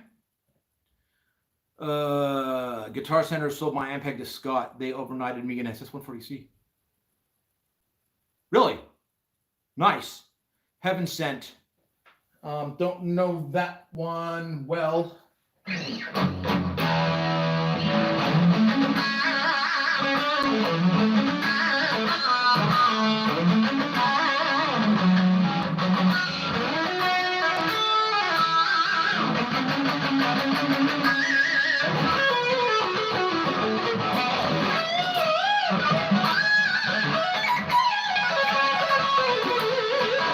No, I don't know it.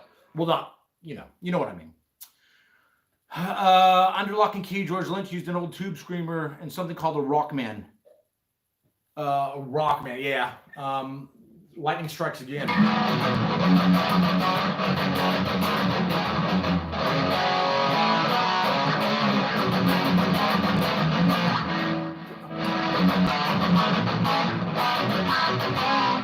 Lightning Strikes Again.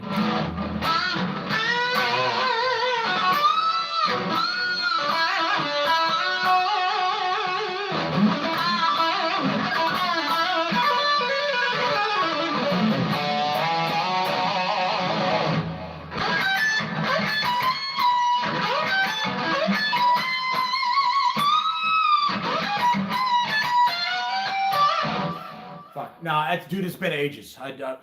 Lightning Strike.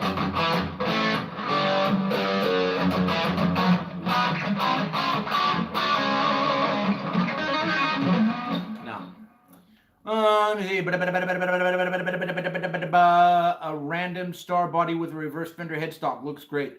A random? That's a random? Dude, that's Eddie Van Halen 1980 tour. That's well, not that part, but that's hardly random.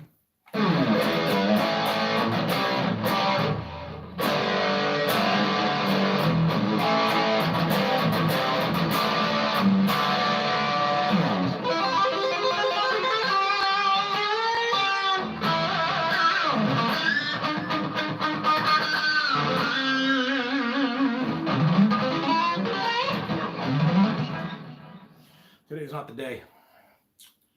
Random star body, yeah, you want to play any Lynch solo? I don't think I know any all the way through anymore.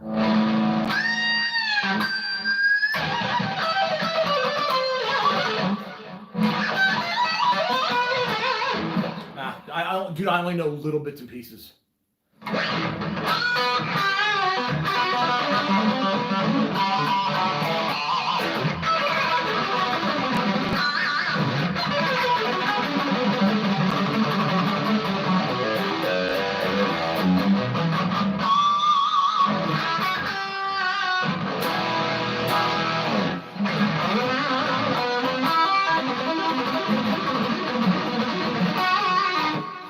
good old Gary Moore.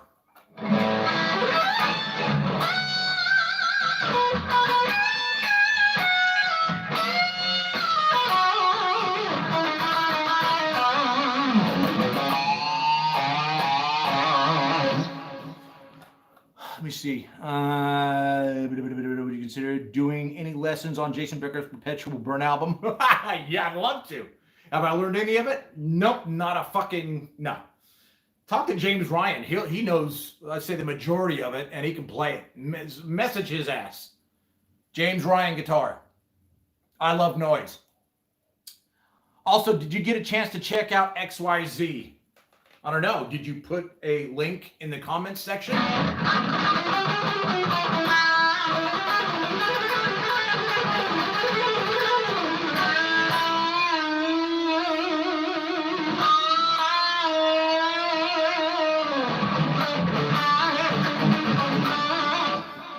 Let's see what we got here.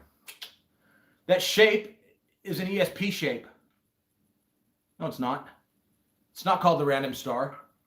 The original was built by them, and they also built that cool red Akira Takasaki played in the 80s. No. Let's get this straight. This is a Charvel Star.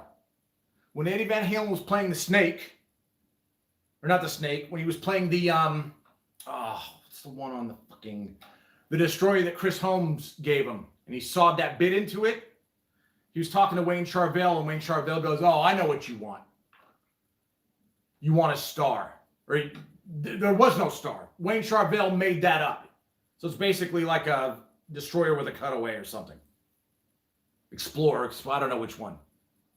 You can look at the time. Eddie was playing one in 1979. If you can find an ESP star in 79, I will make out with your butt on television.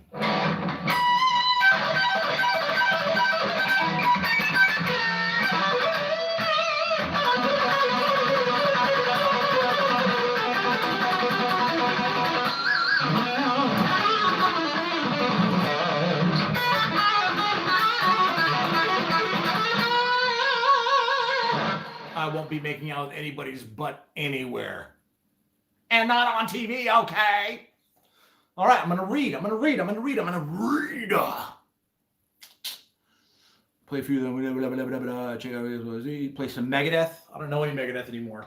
Yeah, I'll do that one.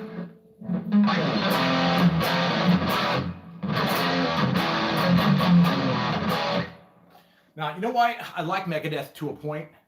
And I think the reason why I don't like them as much as everybody else, you might think this is shallow, and I really don't care. There's not enough distortion on the guitars. You know what I mean? There's just not enough distortion. I want it to sound like if you stop playing, that it feeds back. Like there's no sense of aggression. It's just very kind of, it's like that.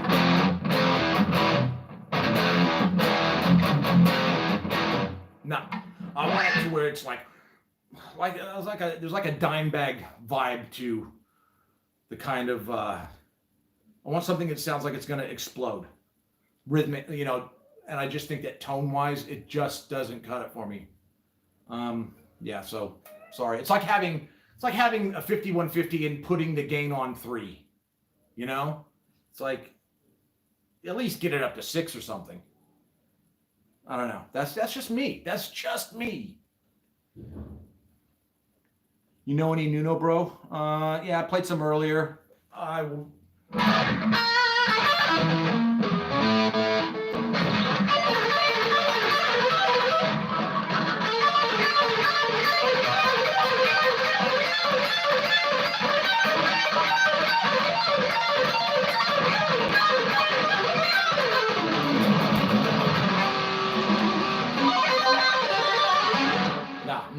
Look.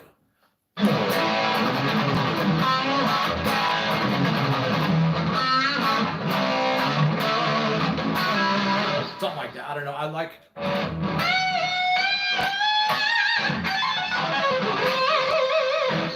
No.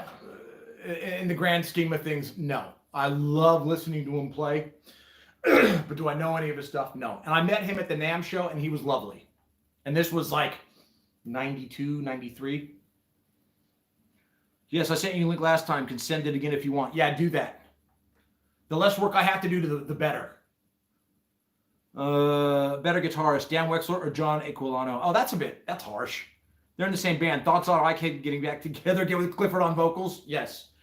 Yes, yes. I love it all. I love them both as much as each other. I actually thought that the solo was done by, the On Your Feet solo was done by Dan Wexler, and it was not. It was done by John.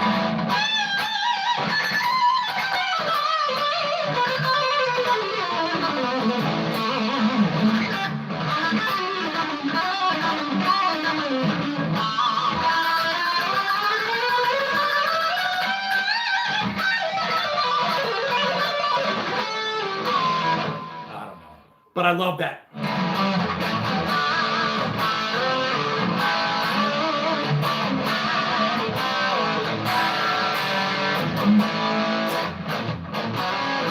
Listen, I love Icon. And if you've never heard Icon and you're a metalhead that likes Dawkins and Van Halen, whatever, you have to listen to, and there's only 2 albums that were done by the Icon I like. And the Icon I like was with Stephen Clifford on vocals. The first Icon album, and I'd love to buy I'd love to get a patch for my vest. So the first Icon record is called Icon. It's self-titled. World War is a great song. On Your Feet is a great song. What's the other one?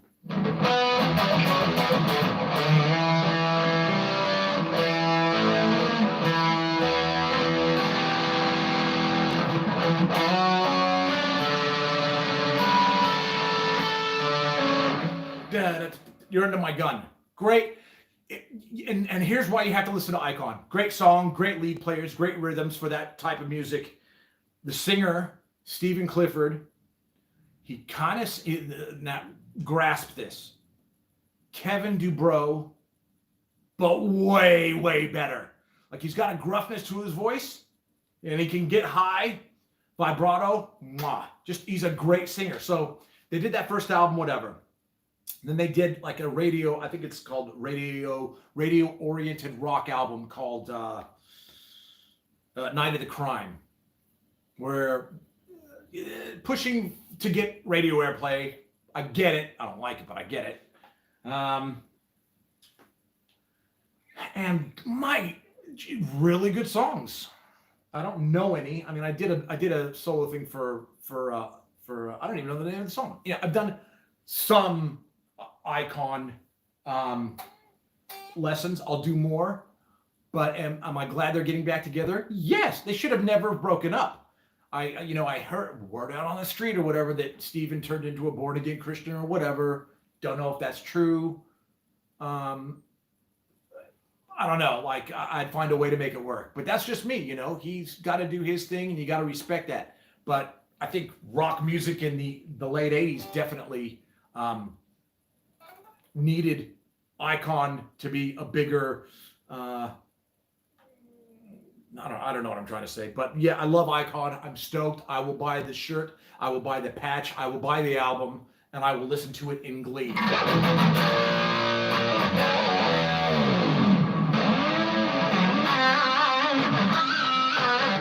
Let me read some more. I love both Dan Wexler and John Aquilano, or however you say his name. I'm sorry. What horror movie would you watch over again for me? It's the original Halloween, probably one of the best horror movie soundtracks of all time.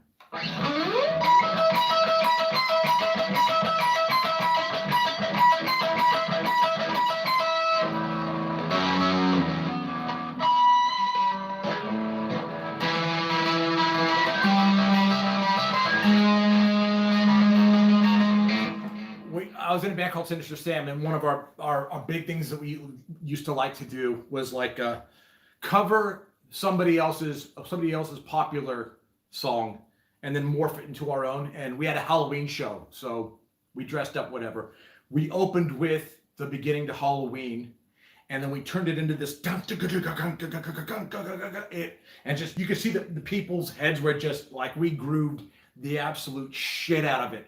and then we kicked into one of our own songs. But yeah, Halloween. Okay, when I was 12, Halloween came out. I drove to the cinema on my bike. I bought a ticket to go see some Disney thing, and I purposely went into there, went to the bathroom, went in and saw Halloween by myself. No, I had one friend with me, and we snuck in and saw Halloween. And that was such a bad move on my part. But yeah, love Halloween. I just remembered not too long ago, because my dad's 81. He's getting up there in age, and I'm just remembering. I just bought an Exorcist. I just bought an Exorcist shirt that's gonna get here in like a couple days. But I was wondering to myself, because I love horror movies. Like, there's now in Australia, there's now a pay service that you can, and it's just nothing but horror, called Shudder. I think it's called Shudder. Anyway, I just got to thinking to myself, why do I love horror movies as much as I do? And I couldn't really put my finger on it. And then I remembered when I was like 6, 7, 8, 10, my dad would take me to go see horror movies, but like, you know, the old ones, like, you know, Frankenstein, or the Abbott and Costello ones that had like the funny vibe to them. But he loved horror movies. He loved cartoons, Warner Brothers, and he loved horror movies. So he always took me to go see like black and white horror films with like, you know, Bela Lugosi is the vampire, Dracula, and not Lon Chaney, but who's the other guy? Boris Karloff as Frankenstein. We see The Bride of Frankenstein, or double feature, or whatever, Werewolf, Wolfman. And I just, look, I love being scared. I love I guess I'm a thrill seeker. So I love being frightened. And Halloween, and as a kid, man, I'd see the preview to Alien on television, like the, you know, 45-second blurb or whatever, and that had me freaking out. So yeah, I definitely think my dad helped encourage that side. But yeah, I love horror movies. And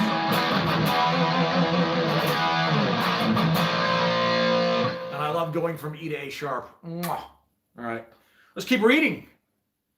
No, you know, a horror movie, just the first icon, the rest is balls. Doug, what other sorts of entertainment do you like? Dude, my life is pretty good.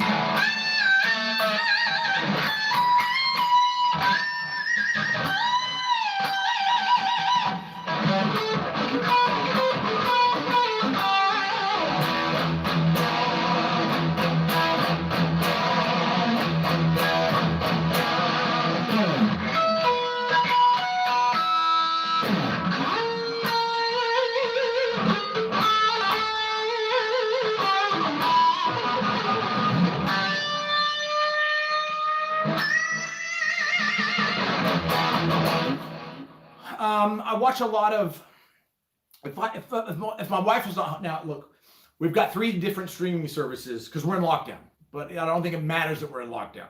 We have 3 different streaming services. I like to watch horror. I like to watch The Boys. Have you seen The Boys on Amazon Prime? Love that. I also like, the genre is called Nordic Noir, and it's like SVU. It's like crime, you know, whodunit, cop. It's like cop shows, but done in either Norway or Sweden, like The Bridge. That's great. We're into stuff like that. Alex and I like to watch thrillers as well. So it's basically a lot of TV. Podcasts. I'm listening to. I listen to my friend's podcast. His name is Nate. He has a podcast called The Vinyl Guide. He's doing really well.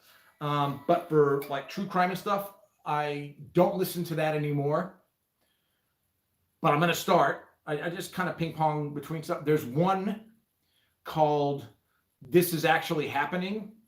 And it's people giving their first person accounts of like, what's it like to be accosted by a stranger with a knife? What's it like to, you know, have a mental illness and think your mom is a robot. Crazy shit. And they usually go for about an hour, and it's the person that it happened to. And I'm listening to one now where girl's living with her mom and grandmother, and then a neighbor chick comes 2 houses down and starts stabbing and fucking all of them, really. So that's the one I'm listening to now, and it's just crazy shit. That is my form of entertainment. And then if I'm on YouTube, I watch a lot of Great White Shark, a lot of octopus, and cuttlefish documentaries, because I love those. That's like my spirit animal, the octopus and cuttlefish, and giant squid. Great White Sharks, I already said that. Watch a lot of Vinny Colaiuta drum videos, and I'm now starting to get into Eric Moore, who absolutely destroys a drum kit. Paranormal stuff. I used to watch a lot of I'm interested in that stuff. A lot of Ghost Adventures, but it's hard to find a good episode on YouTube without them being really messed with, like editing wise or whatever. So I kind of stopped doing that. And I think that's it. All right, let's read. Let's read, guys. True story. Amen. Paul Gilbert songs? Nah. And he probably, guitar-wise, has influenced me the most. But I don't think I know any of the fucking songs. I mean, I gotta think. No,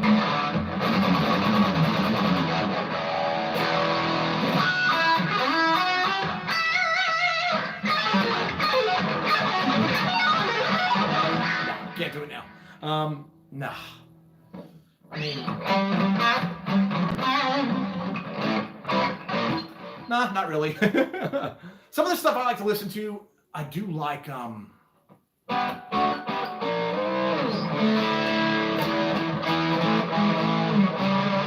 I love Blowing Up the Radio by Racer X. I love that song. That's probably my favorite song. Gilbert songs. I saw a preview for Halloween at the theater for Every Which Way But Loose. That's Clint Eastwood, isn't it? Every Which Way But Loose. That's so funny. My dad will take me, this is like late 70s, I think, would take me to go see like Hooper, Smokey and the Bandit, Young Frankenstein. Yeah, my dad's a pretty cool fucking dude, actually. I remember in the, I think, early 80s, we had that box on top of our antenna that you could get HBO, but you had to like tune it in. And so it was like a Saturday. It was a weekend. It's like, I don't know, 5 in the afternoon. And Dad's like, come in here. He's always so blunt and brusque. He's like, John, my real name. Yeah, come in here. Sit down. I'm like, oh, fuck. Here goes. And I'm like, what? And he goes, just watch. And we got the little HBO thing tuned in. And it was a movie called The Thing with, Jeff Bridges or one of those bridge dudes, or I don't know.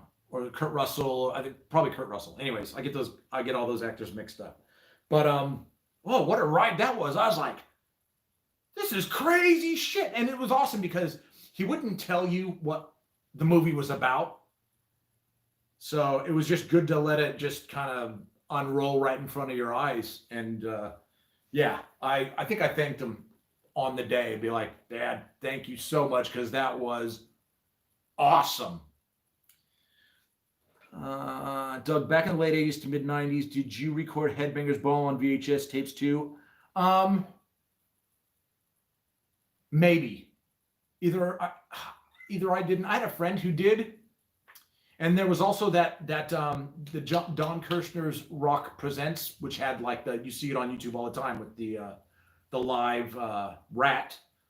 One band called Rough Cut had a song called Try a Little Harder.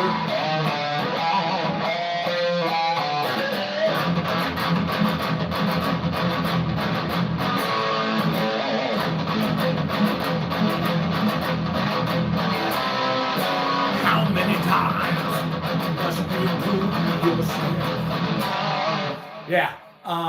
Yeah, that was great too. And Amir the Rock was the other guitar player. I love his playing. I had a great teenage life in San Jose, California. But I don't know if I recorded it. But that's like the first time I heard SOD was those little intros with the train crashing and all the black and white footage and all that. That's all SOD, I think. And that's when I got right into SOD. Actually, these girls in my neighborhood turned me onto it, and I was like, yeah, I'm Freddy Krueger is still one of my favorite songs. My Mom is a Robot. Did you watch the TV series on Shudder about all the demonic things that happened on horror movie sets, such as The Exorcist, The Crow, etc.? No, I don't have Shudder. I haven't bought it yet. I don't know if we're going to, because I'm kind of not working full time. I have Tuesdays off.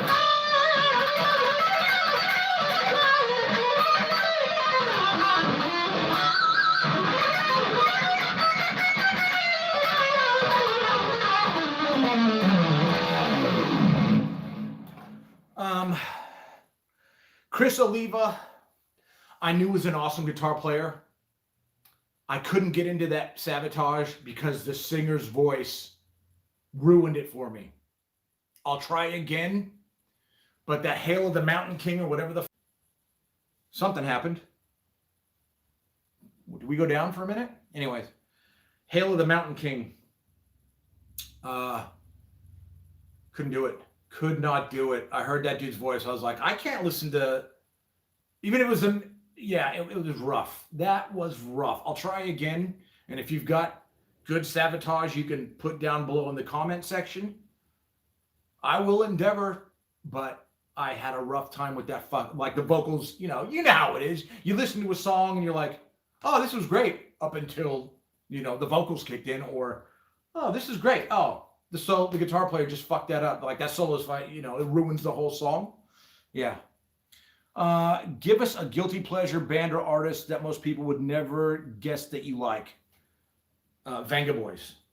Love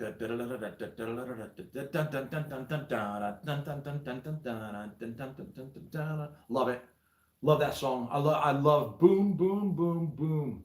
In my room, we went together. Love that because it's dumb and fun and happy. And music for me doesn't always have to be like arpeggios and pitch harmonics and fucking 7-string and muted. Sometimes you just want to hear the opposite of all of that, and that's probably Venga Boys. It's got a groove. You can dance your fucking ass off to it. And it's the opposite of metal. And I appreciate that. Doug, did you like the whole grunge scene? No, I hate Pearl Jam, even though I've seen them live twice.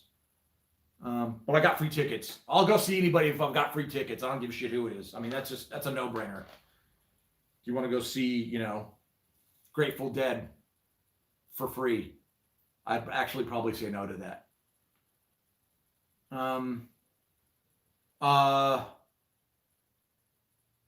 Grunge.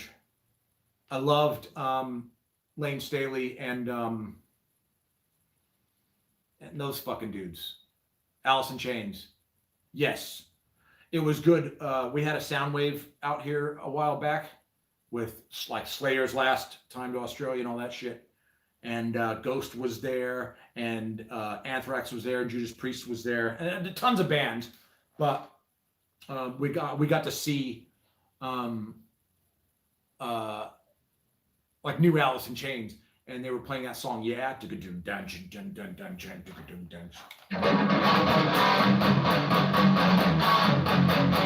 Yeah, I don't know. I love that song. Do do do. Yeah. Anyways, I was in heaven, and they played old stuff, they played new stuff. It was great. So I know it wasn't Lane Staley, but that dude they got, he sounds a hell of a lot like him. So it was great. I do love, from the grunge scene, I love Alice in Chains. And I don't think anything else. I don't give a shit about any of them. But that's just me, Let's see. Play some Vi, please. Oh, I know not a lot of Vi.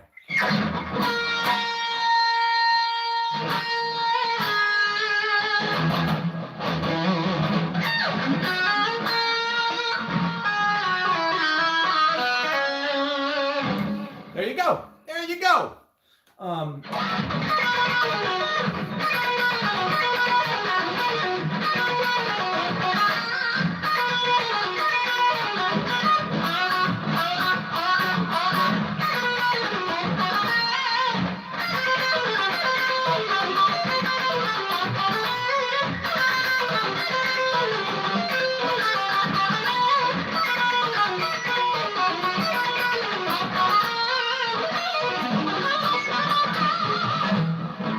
look, that's all the Vi I know. I'm not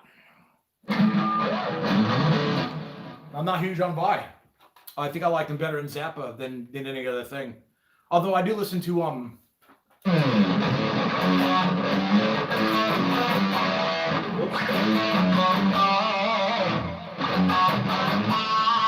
like that. I like Flexible, obviously. I like the album that he did with Alcatraz. I forget the name of the album. Great album. Yeah. I'm not. It's weird. You'd think I'd be into Petrucci. I'm not. You'd think I'd be into Vi. I'm not. And I think their fans actually make me not like them. But whatever. I don't know. I liked Vi and Zappa. Judgment Day. Don't know it. I know it's Van Halen, but I don't know it. I try my hardest not to listen to Van Halen with Sammy Hagar, even though I did see the 5150 tour when it came out. And it was exactly like New Halen.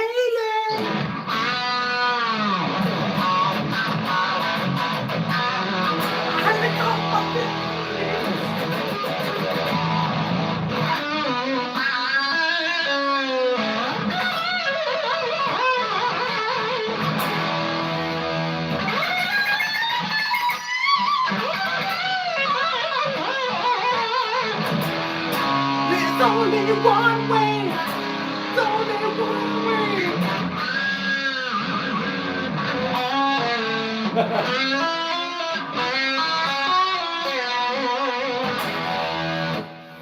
I love Eddie, but to a point. I'm in an Alice in Chains tribute in Ohio. What do you play? What do you play, Mr. Evo 8? Yeah. Bushy guitar. Never thought I'd see this. Oh, dude. Of course you did.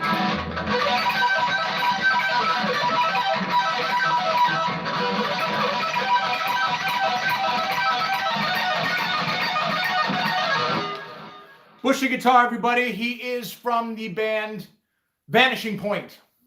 They go on tours and things. Judgment Day was the Whitesnake song you were just playing. Oh, I thought it was a Van Halen song.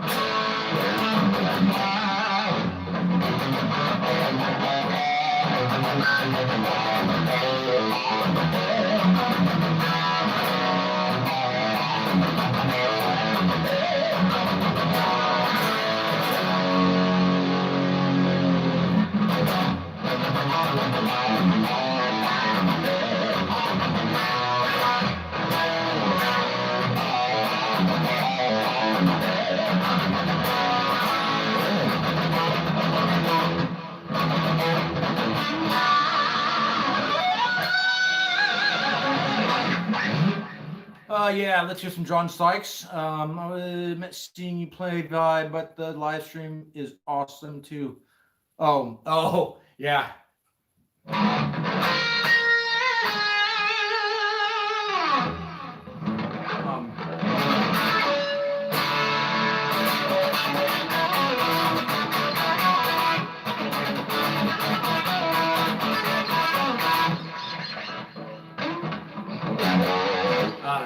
I don't know it. Not huge on that. Let's hear some John Sykes. Dude, I got videos of that.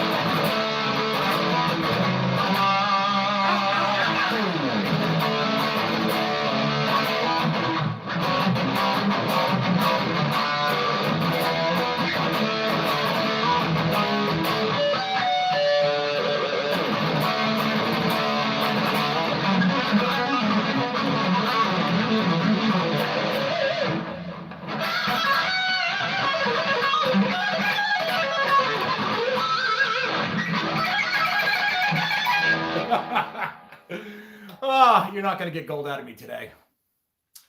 Guitar. Hope you guys are doing well. Yeah, we're doing all right. I actually think we're doing like one of these COVID music videos tomorrow. I won't tell you what song, but yes, Alarm doing that tomorrow. Look, I think it's almost time to more or less kind of wrap up. Unless you guys can think of anything else you want to talk about. Like, I'm pretty much all guitared out.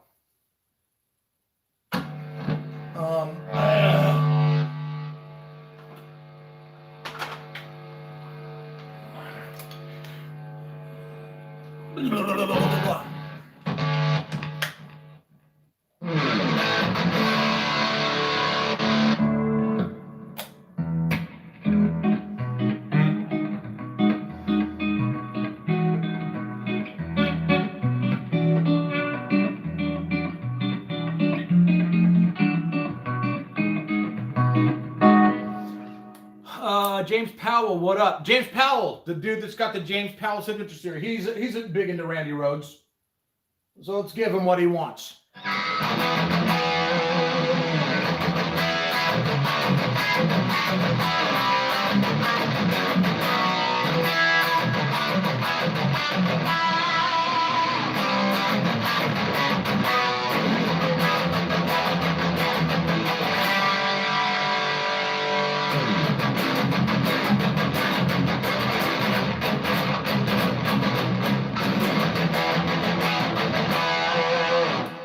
God, it's so weird being on that star 6 string and then going to a 7. I'm not used to playing 7s now.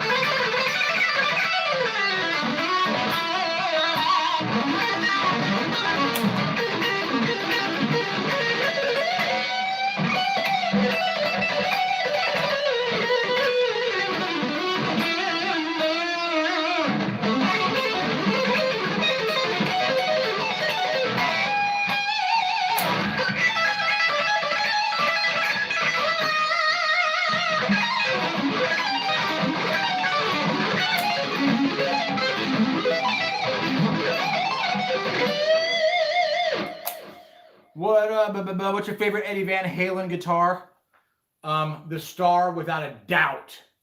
My least favorite is the Frankenstrat because it's red and everybody loves it. Nah. The Star, the Rasta's a good one. The Sia is a good one.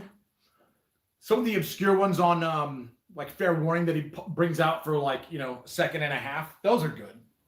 But no. Look, I like the underdog. I like the less popular stuff. So, you know. I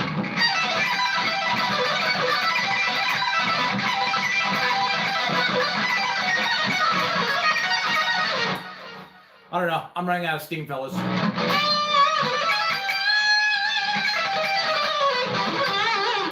Dude, these have got bare knuckles, a bare knuckle set in them. Listen to them. They are powerful.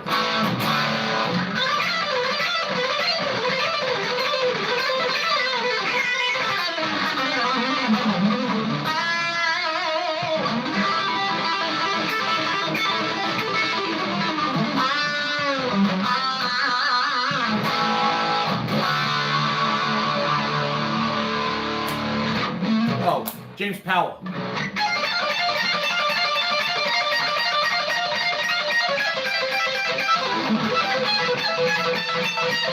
Whoops.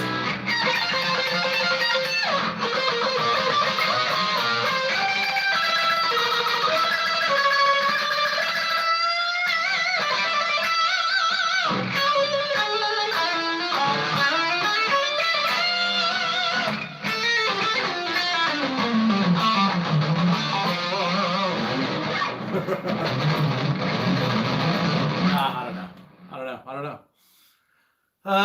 Do more live streams. I tried to do it on the way. Look.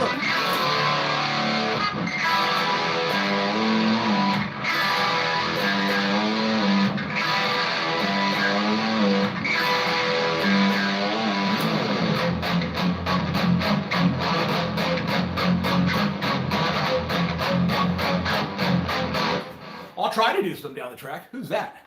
Did somebody just give me $5? Kai Black, look at you go. This is the first time I've ever gotten money off a live stream. BK, you sound great. Thanks for the amazing stream, man. Thanks, dude. Like, I've done them in the past.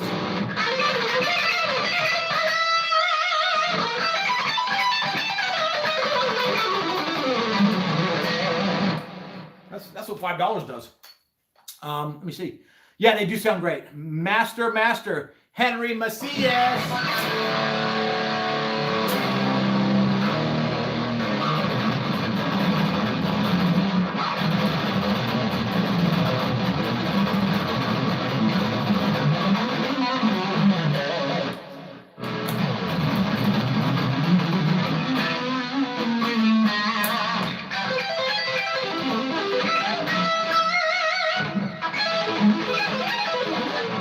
I don't know what I'm doing.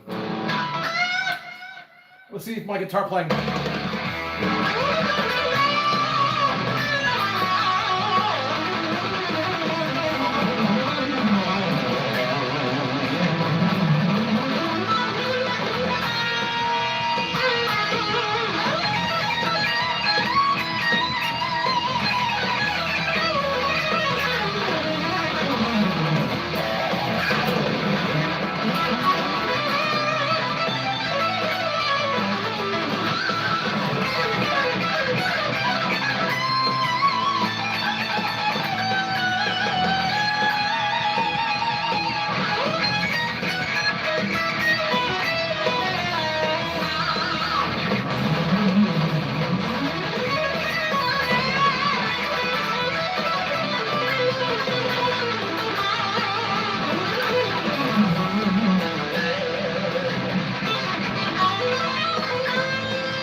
No.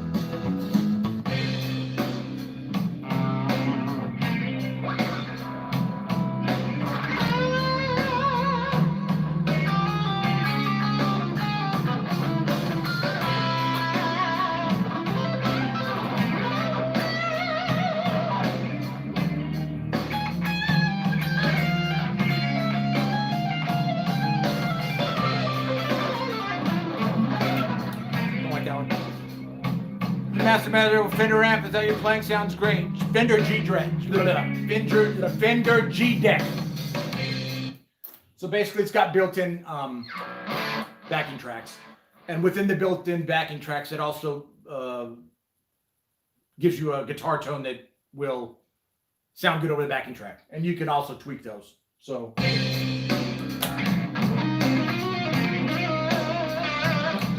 I can turn down to bring out, I can turn down the band to bring out the guitar.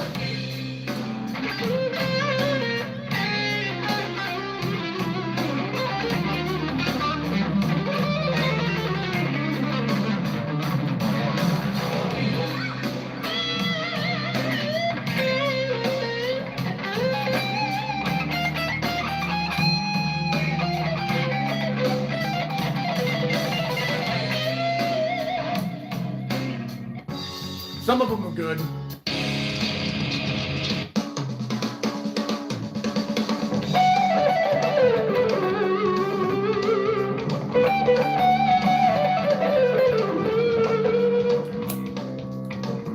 It's a 7-string tuned to standard tuning. You just have a low B note.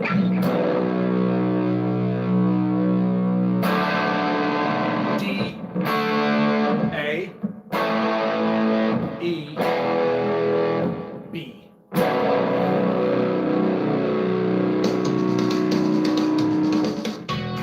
This one's good.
That's a fun one. You can do like, I don't know, E minor and Dorian or both.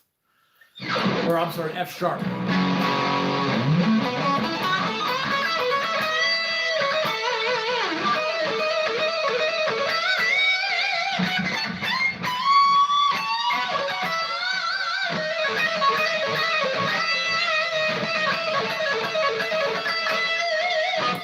Gary Moore riff right there. All right. Oh.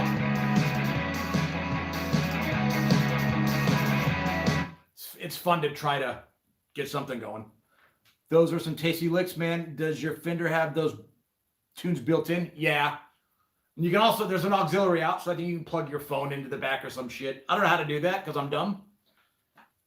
But yeah, it's got all that stuff. You can program all your stuff.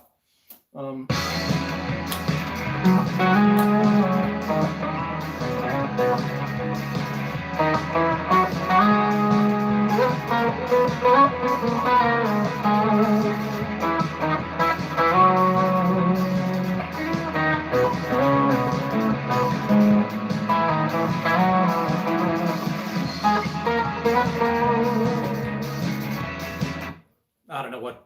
That's like the Foles or something.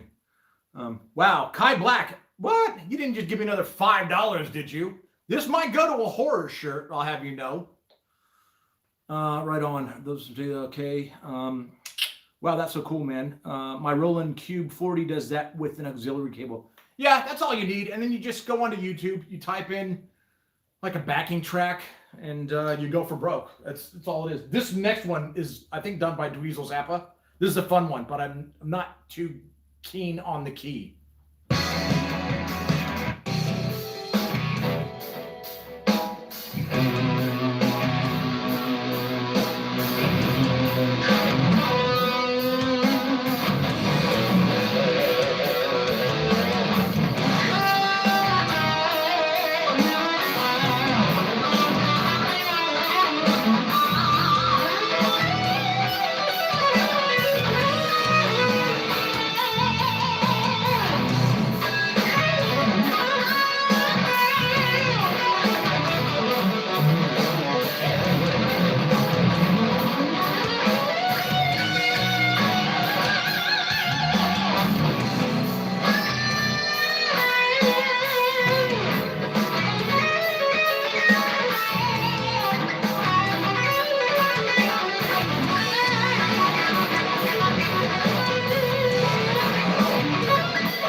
That's a fun one. You can get lost in that one because I think you can also play like melodic minor in the right spot. It's in B. So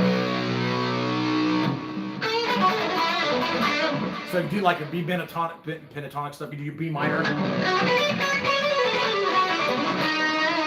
but it kind of lands on a major.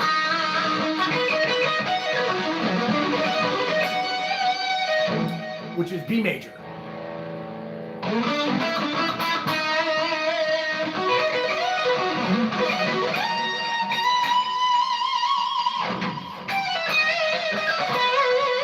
Whatever key that is, I don't know.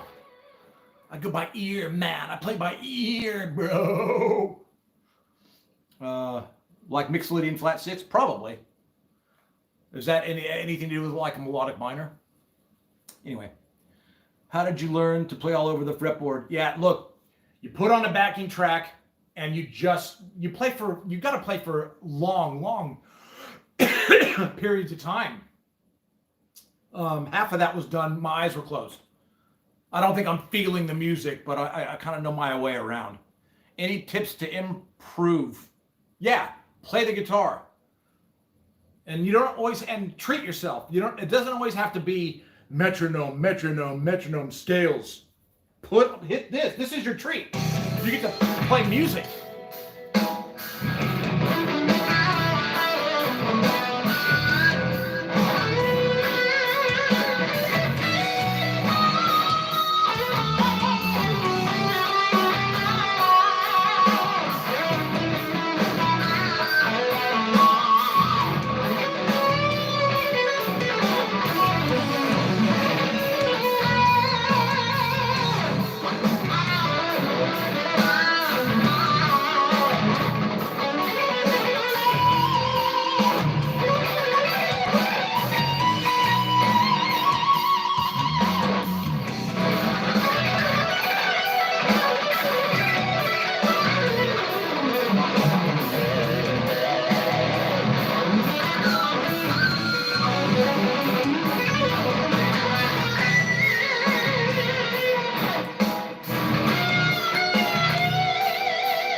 have fun, mix it up on, Monday, Wednesday, Thursday, metronome, or Monday, Wednesday, Friday, and then Tuesday and Thursday, put on a backing track and have fun. Otherwise, the amount of time you're putting in the guitar, if you don't reward yourself in some way, you're going to get burnt out. And you're going to be like, fuck this.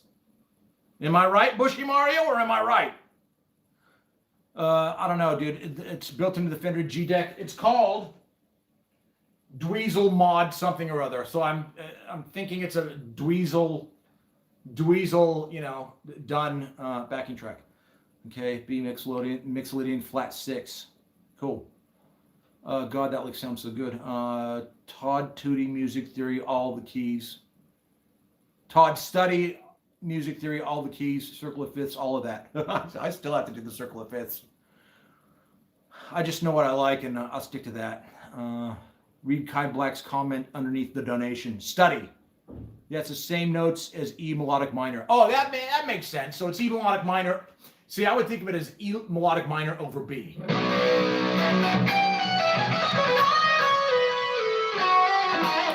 Wow. Let me try it again, knowing that that's what it is.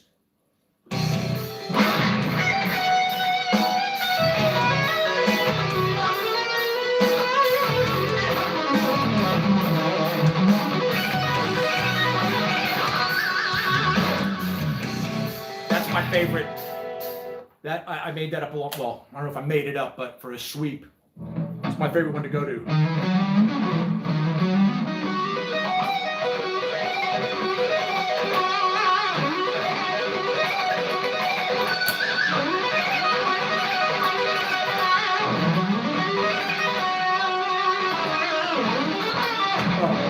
Keep it in minor, B minor.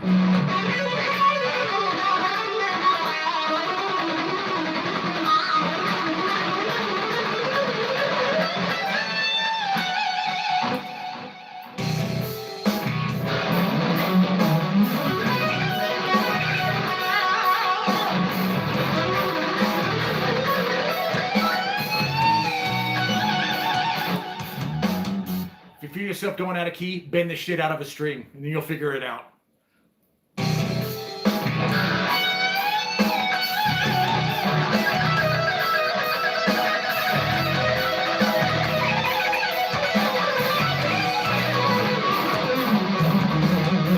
Well, that's good to know. Thank you, Bushy Mario. You taught me something today. Mixolydian flat 6. Thank you for that. Yes, I remember talking to you about that arpeggio ages back. Yes, you did. You learned any Brandon Ellis stuff, Bushy Mario? Bring it back. Bring it back to me. All right, look. I think I'm done. I've done what I've wanted to do today. Thank you for sticking around and making this a pleasurable live stream experience. Unless there's anything you want to talk about, feel free to either hit me up with questions now, or I'm done. I've had a good day. But this backing track is sick. Well, buy a Fender G deck with it on. I don't know why they wouldn't. You just think that they'd put their whole fucking catalog, even if you had to pay for it, as as something you can download off YouTube or something. I don't know. Actually, that might be something to check out. I'll email Fender and find out, A, how long it'll take for them to get back to me. B, they have answers to this, because they should just make them all public. Either that, or like I said, you can buy 20 of them for 30 cents. I have a quick question. The guy who donated wanted some Malmsteen. Ooh. I did Malmsteen earlier. My Malmsteen is it's pretty bad, and the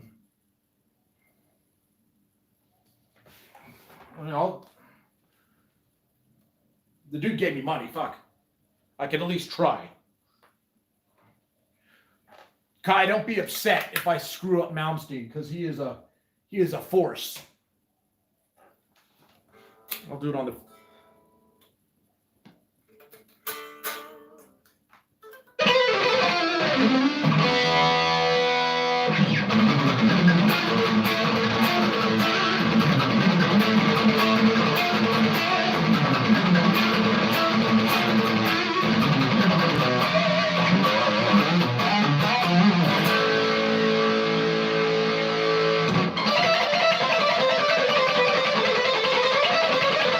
I told you.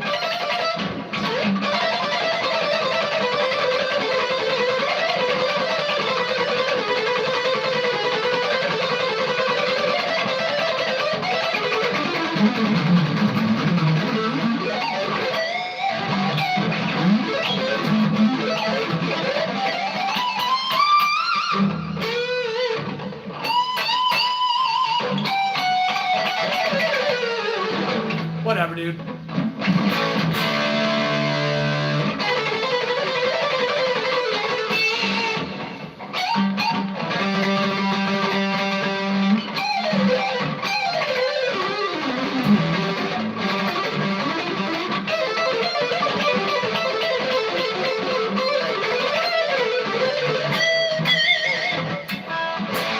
Nah, I pretty much forgot it all, dude. I love another $5. Is that Chuck? Chuck, you're the best. Mwah. Chuck Kramer, everybody.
Old Sinister Sam song. So Chuck says, are you a fan of Guns N' Roses? No, I'm not, but I love Slash. I have a quick question. The guy did it on Malmsteen, did it. Have you seen Van Halen live? Yes. I was lucky in 80, I think it was 84, maybe 85. I saw Stevie Ray Vaughan with my brother-in-law. I was 15. It was the first time I had been properly drunk. And I'm talking, I was shit-faced. So that was a great night. 6 months later, I saw Van Halen 1984 tour at the San Francisco Cow Palace. And that was a great night. Fan of Guns N' Roses? No. Do you work out? No. I'm fucking, dude, I'm ready to have a kid. Boom. That's 51-year-old. I eat what I want. It's funny because I eat like a pig. I drink, even though I've stopped drinking because of COVID. I just don't want to be, in a time like this, I don't want to be drunk. I want to have all my facilities in order and ready to rock. So I stopped drinking for now. But I pretty much eat like a pig, drink what I want, yada, yada, yada, yada, yada. And then I'll go to get a health examination at the doctor's, and I'm like more or less fit as a fiddle. I mean, my blood pressure and all that shit is fine. So I'm one of those, I'm built like a tank, hopefully. I don't know. I'm happy to vacate this earth at around 70 or 65, 70. So yeah. There you go. Do I work out? No. Mine look pretty decent, but I'm actually like, I'm 510 pounds. I'm 5 foot, I'm 5'10". I don't know, 210 pounds maybe. What amp am I using? You a fan of Motley Crue? I don't hate their music. I don't know. It's like they're not on the radio. I won't change the station. I don't have any of their albums. I like the older stuff, like that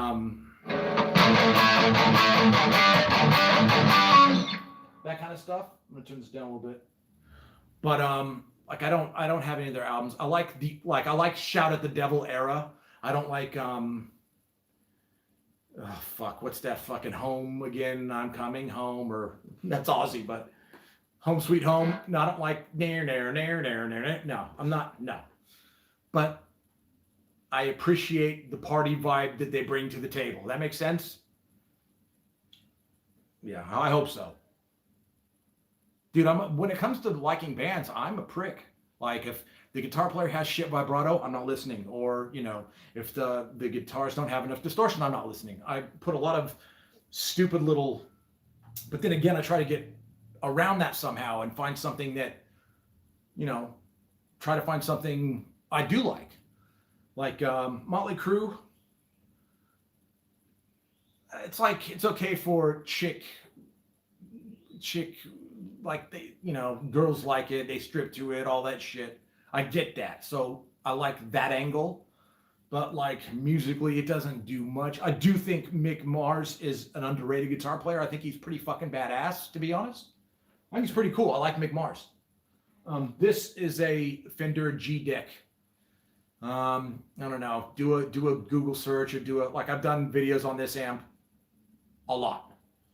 Built-in backing tracks. It's kind of like I don't know what it's one of those jam, you know, let's find out what's on here.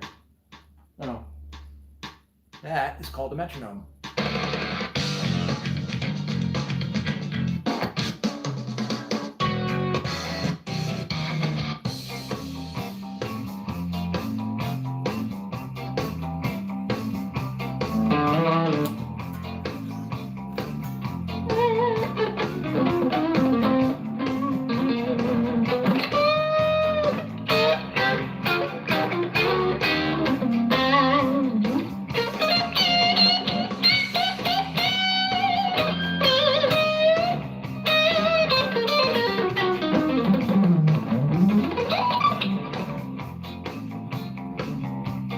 I'm not big on the blues.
Nah. Oh, this one's fun.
That's a fun one. That's just E minor pentatonic.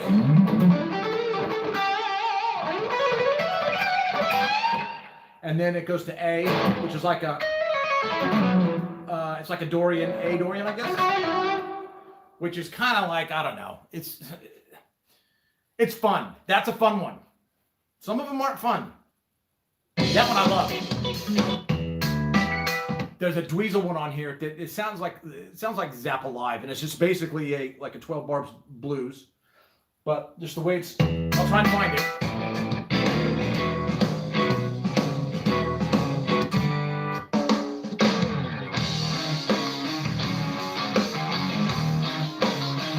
That's fun, but.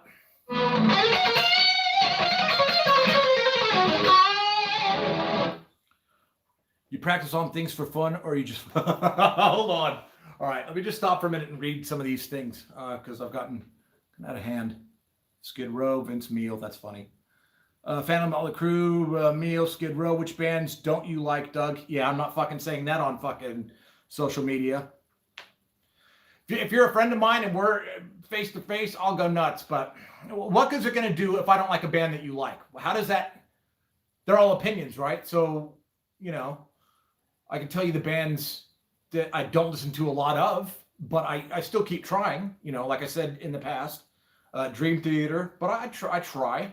The Sabotage was another.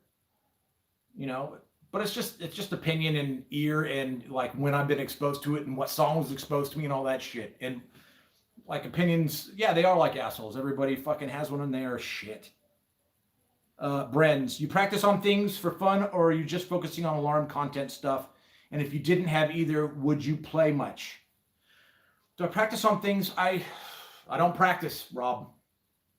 This is the first time I picked up a guitar since the last time I made a video.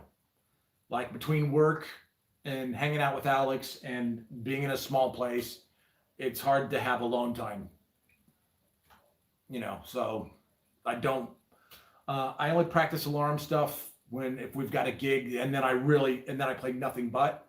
But right now, if I had to play probably a full song to any kind of decent standard, I wouldn't be able to.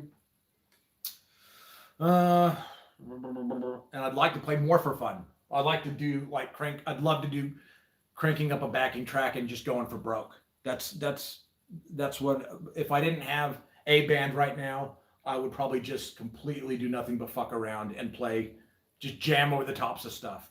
I actually want to, I want to do a flat stick album, but have either half or the majority of it be based around drum and bass. So I'm still trying to figure how I'm going to do that, when I'm going to do that. So that's all in the back of my head. And then I still have to write 3 more songs for the next Alarm album. So that's on the back of my head. So there's kind of lots going on. I like to feel a bit of pressure I need a deadline or I'll wait up until, and then I'll start freaking out. But yeah, I probably didn't answer your question at all, but hey, what up? Megadeth had it right on, Countdown to Extinction. Okay. Is that your tune on the amp? Yes, it is. I found this. Yeah, I got to take these to work. So yeah, it's the one. It's John West. It's mild Indian curry, which is actually quite lovely. But after you eat it and you're back at work, you'll burp and re-smell that mild Indian curry. And if you're wearing a mask, I got to wear a mask for 8 hours a day. You just cop it. But I'm a sadist, so whatever. Were you distortion wise? Oh, okay, cool. Metallica had their tone right on the Black album. Dude, let's not go there.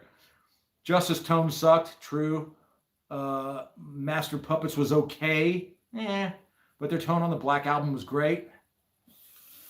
Ooh, I don't know. I haven't even heard the Black album in full, I don't think. So I'll take your word for it. Like as soon as Enter Sandman hit the radio, I was fucking done. I was listening to Death by that stage anyways. Death Human just came out in 91 or some shit. So yeah. Will you play Ain't Talking About Love by Van Halen? Probably. It's fairly easy.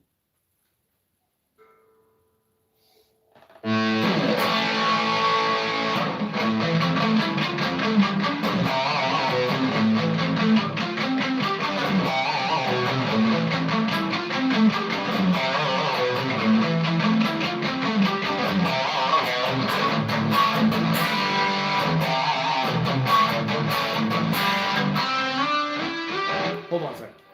Let's do it right.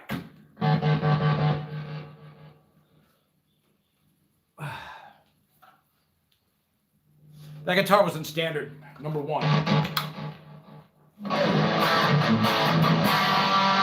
It sounds like this one is in 2, but at least I got the...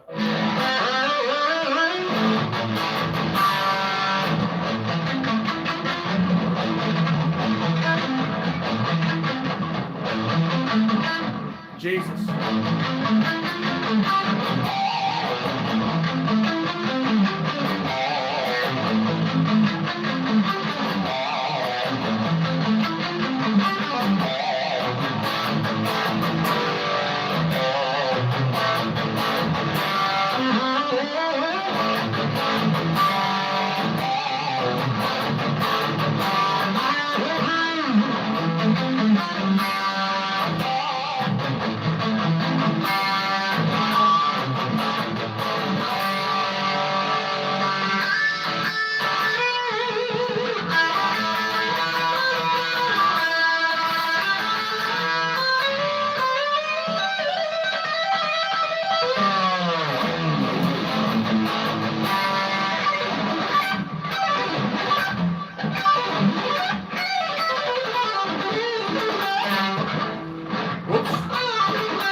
Smoking, I feel you. Todd Rodriguez, the Doug scale. I feel you. Do you have any pets? We got a cat that comes around about once a day, named Tigger. He's not ours.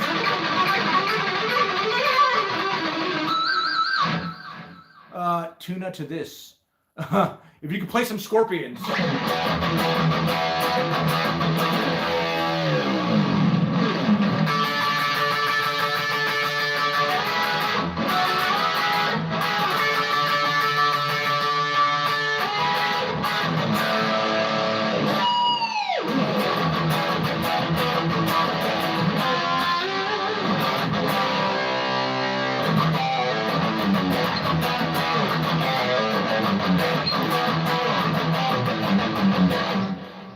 Scorpions had one song called Lovin' You Sunday Morning. And the coolest part of that song for me, I think there was a couple.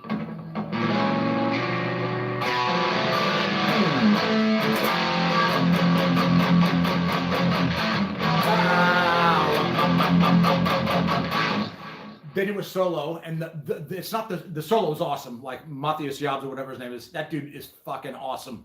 But the rhythm behind the solo was many feet.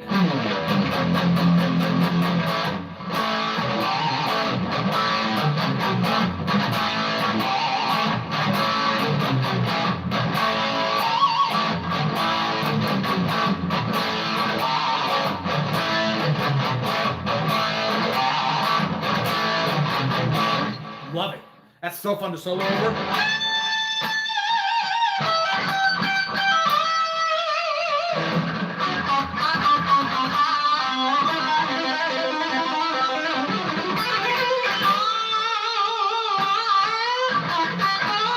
I don't know what he's doing, but great song. All right. I'm trying to leave, guys. You keep me here. I think I made my day. I've been trying all day to learn that. Dude, I've got a lesson on that. So just type in Doug Steele and Ain't Talking About Love. I will tell you one thing that a lot of people don't notice. On the second round, he goes, okay.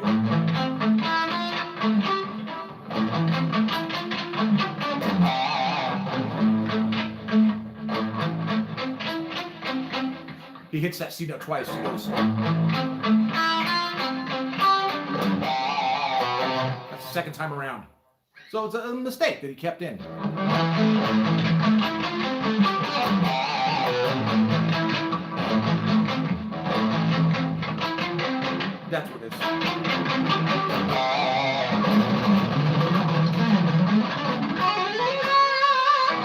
Weird guitar to play. Okay, thanks so much for that, dude. Made my day. I've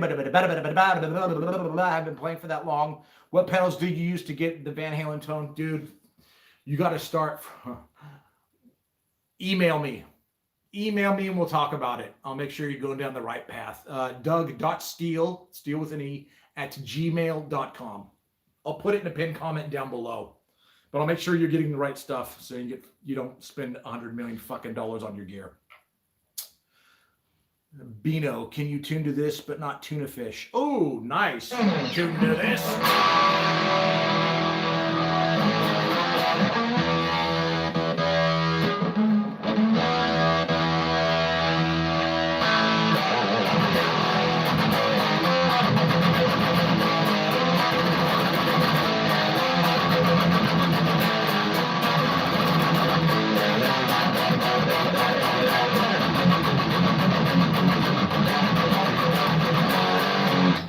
Love Anthrax.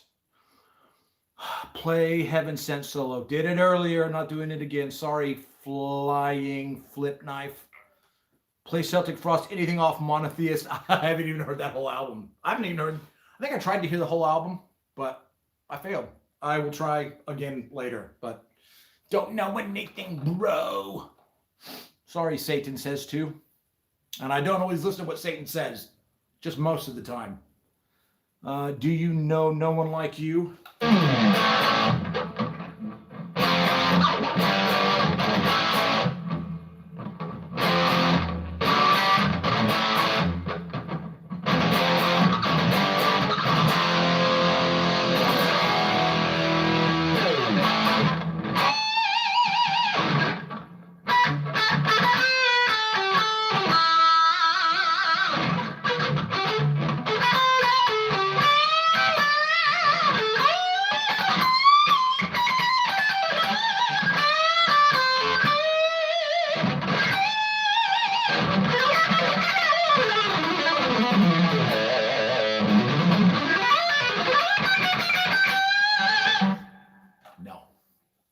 It's just your basic A minor, F, G,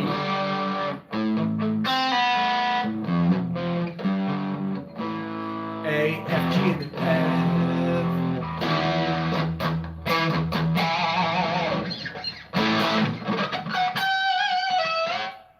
and what else? Did you like Kiss Without Makeup? Nope. I think the last Kiss album I had, oh, wait a minute. The last Kiss album I had was Animalize, and that they didn't have makeup there. But they had Mark St. John on guitar. He was good.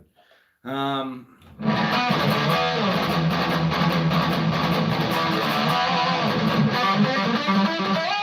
that's not right. But they had War Machine off of Creatures of the Night, which I love.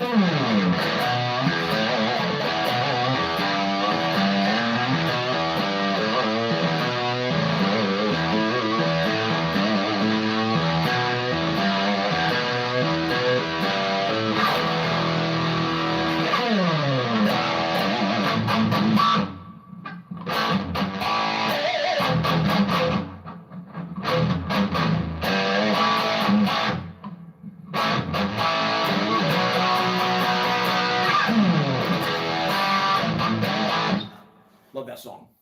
'Cause I'm a war machine. I do like Kiss. Dude, thank you. All right, Music Attack. Peace out. I love that song too. Add an E at the end of Steel Lang Done. I think my wife's out front.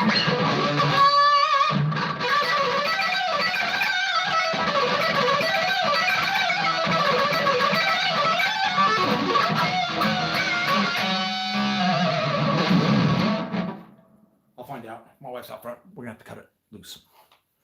I should go anyways. Yep. Well, hello. How'd you go? Good. I'm still going, but I will stop because I've done enough and I got to take a shower.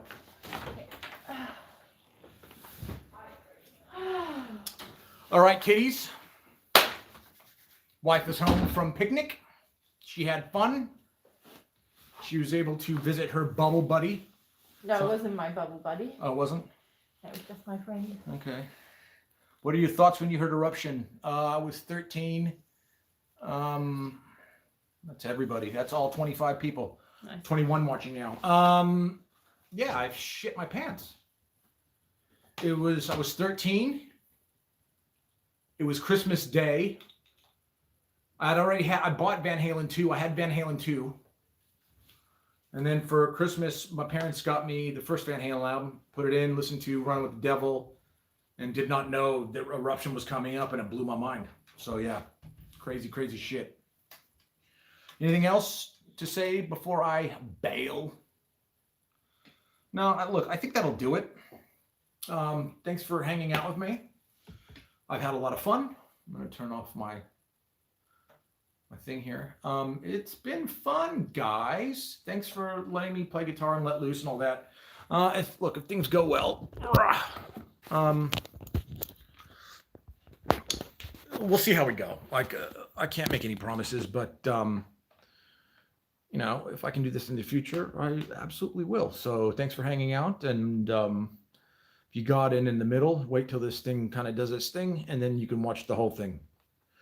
But until then, I will be dropping videos as I do. And thanks for watching, and we'll talk to you soon. And I got some videos coming up, and I'm getting an Exorcist shirt on Monday. And if you need to know what I'm doing, just go to the community, because I'm always like dropping photos and that kind of thing. All right. Love yous. Have a great day. Stay safe. Wear a mask when you're supposed to and all that shit.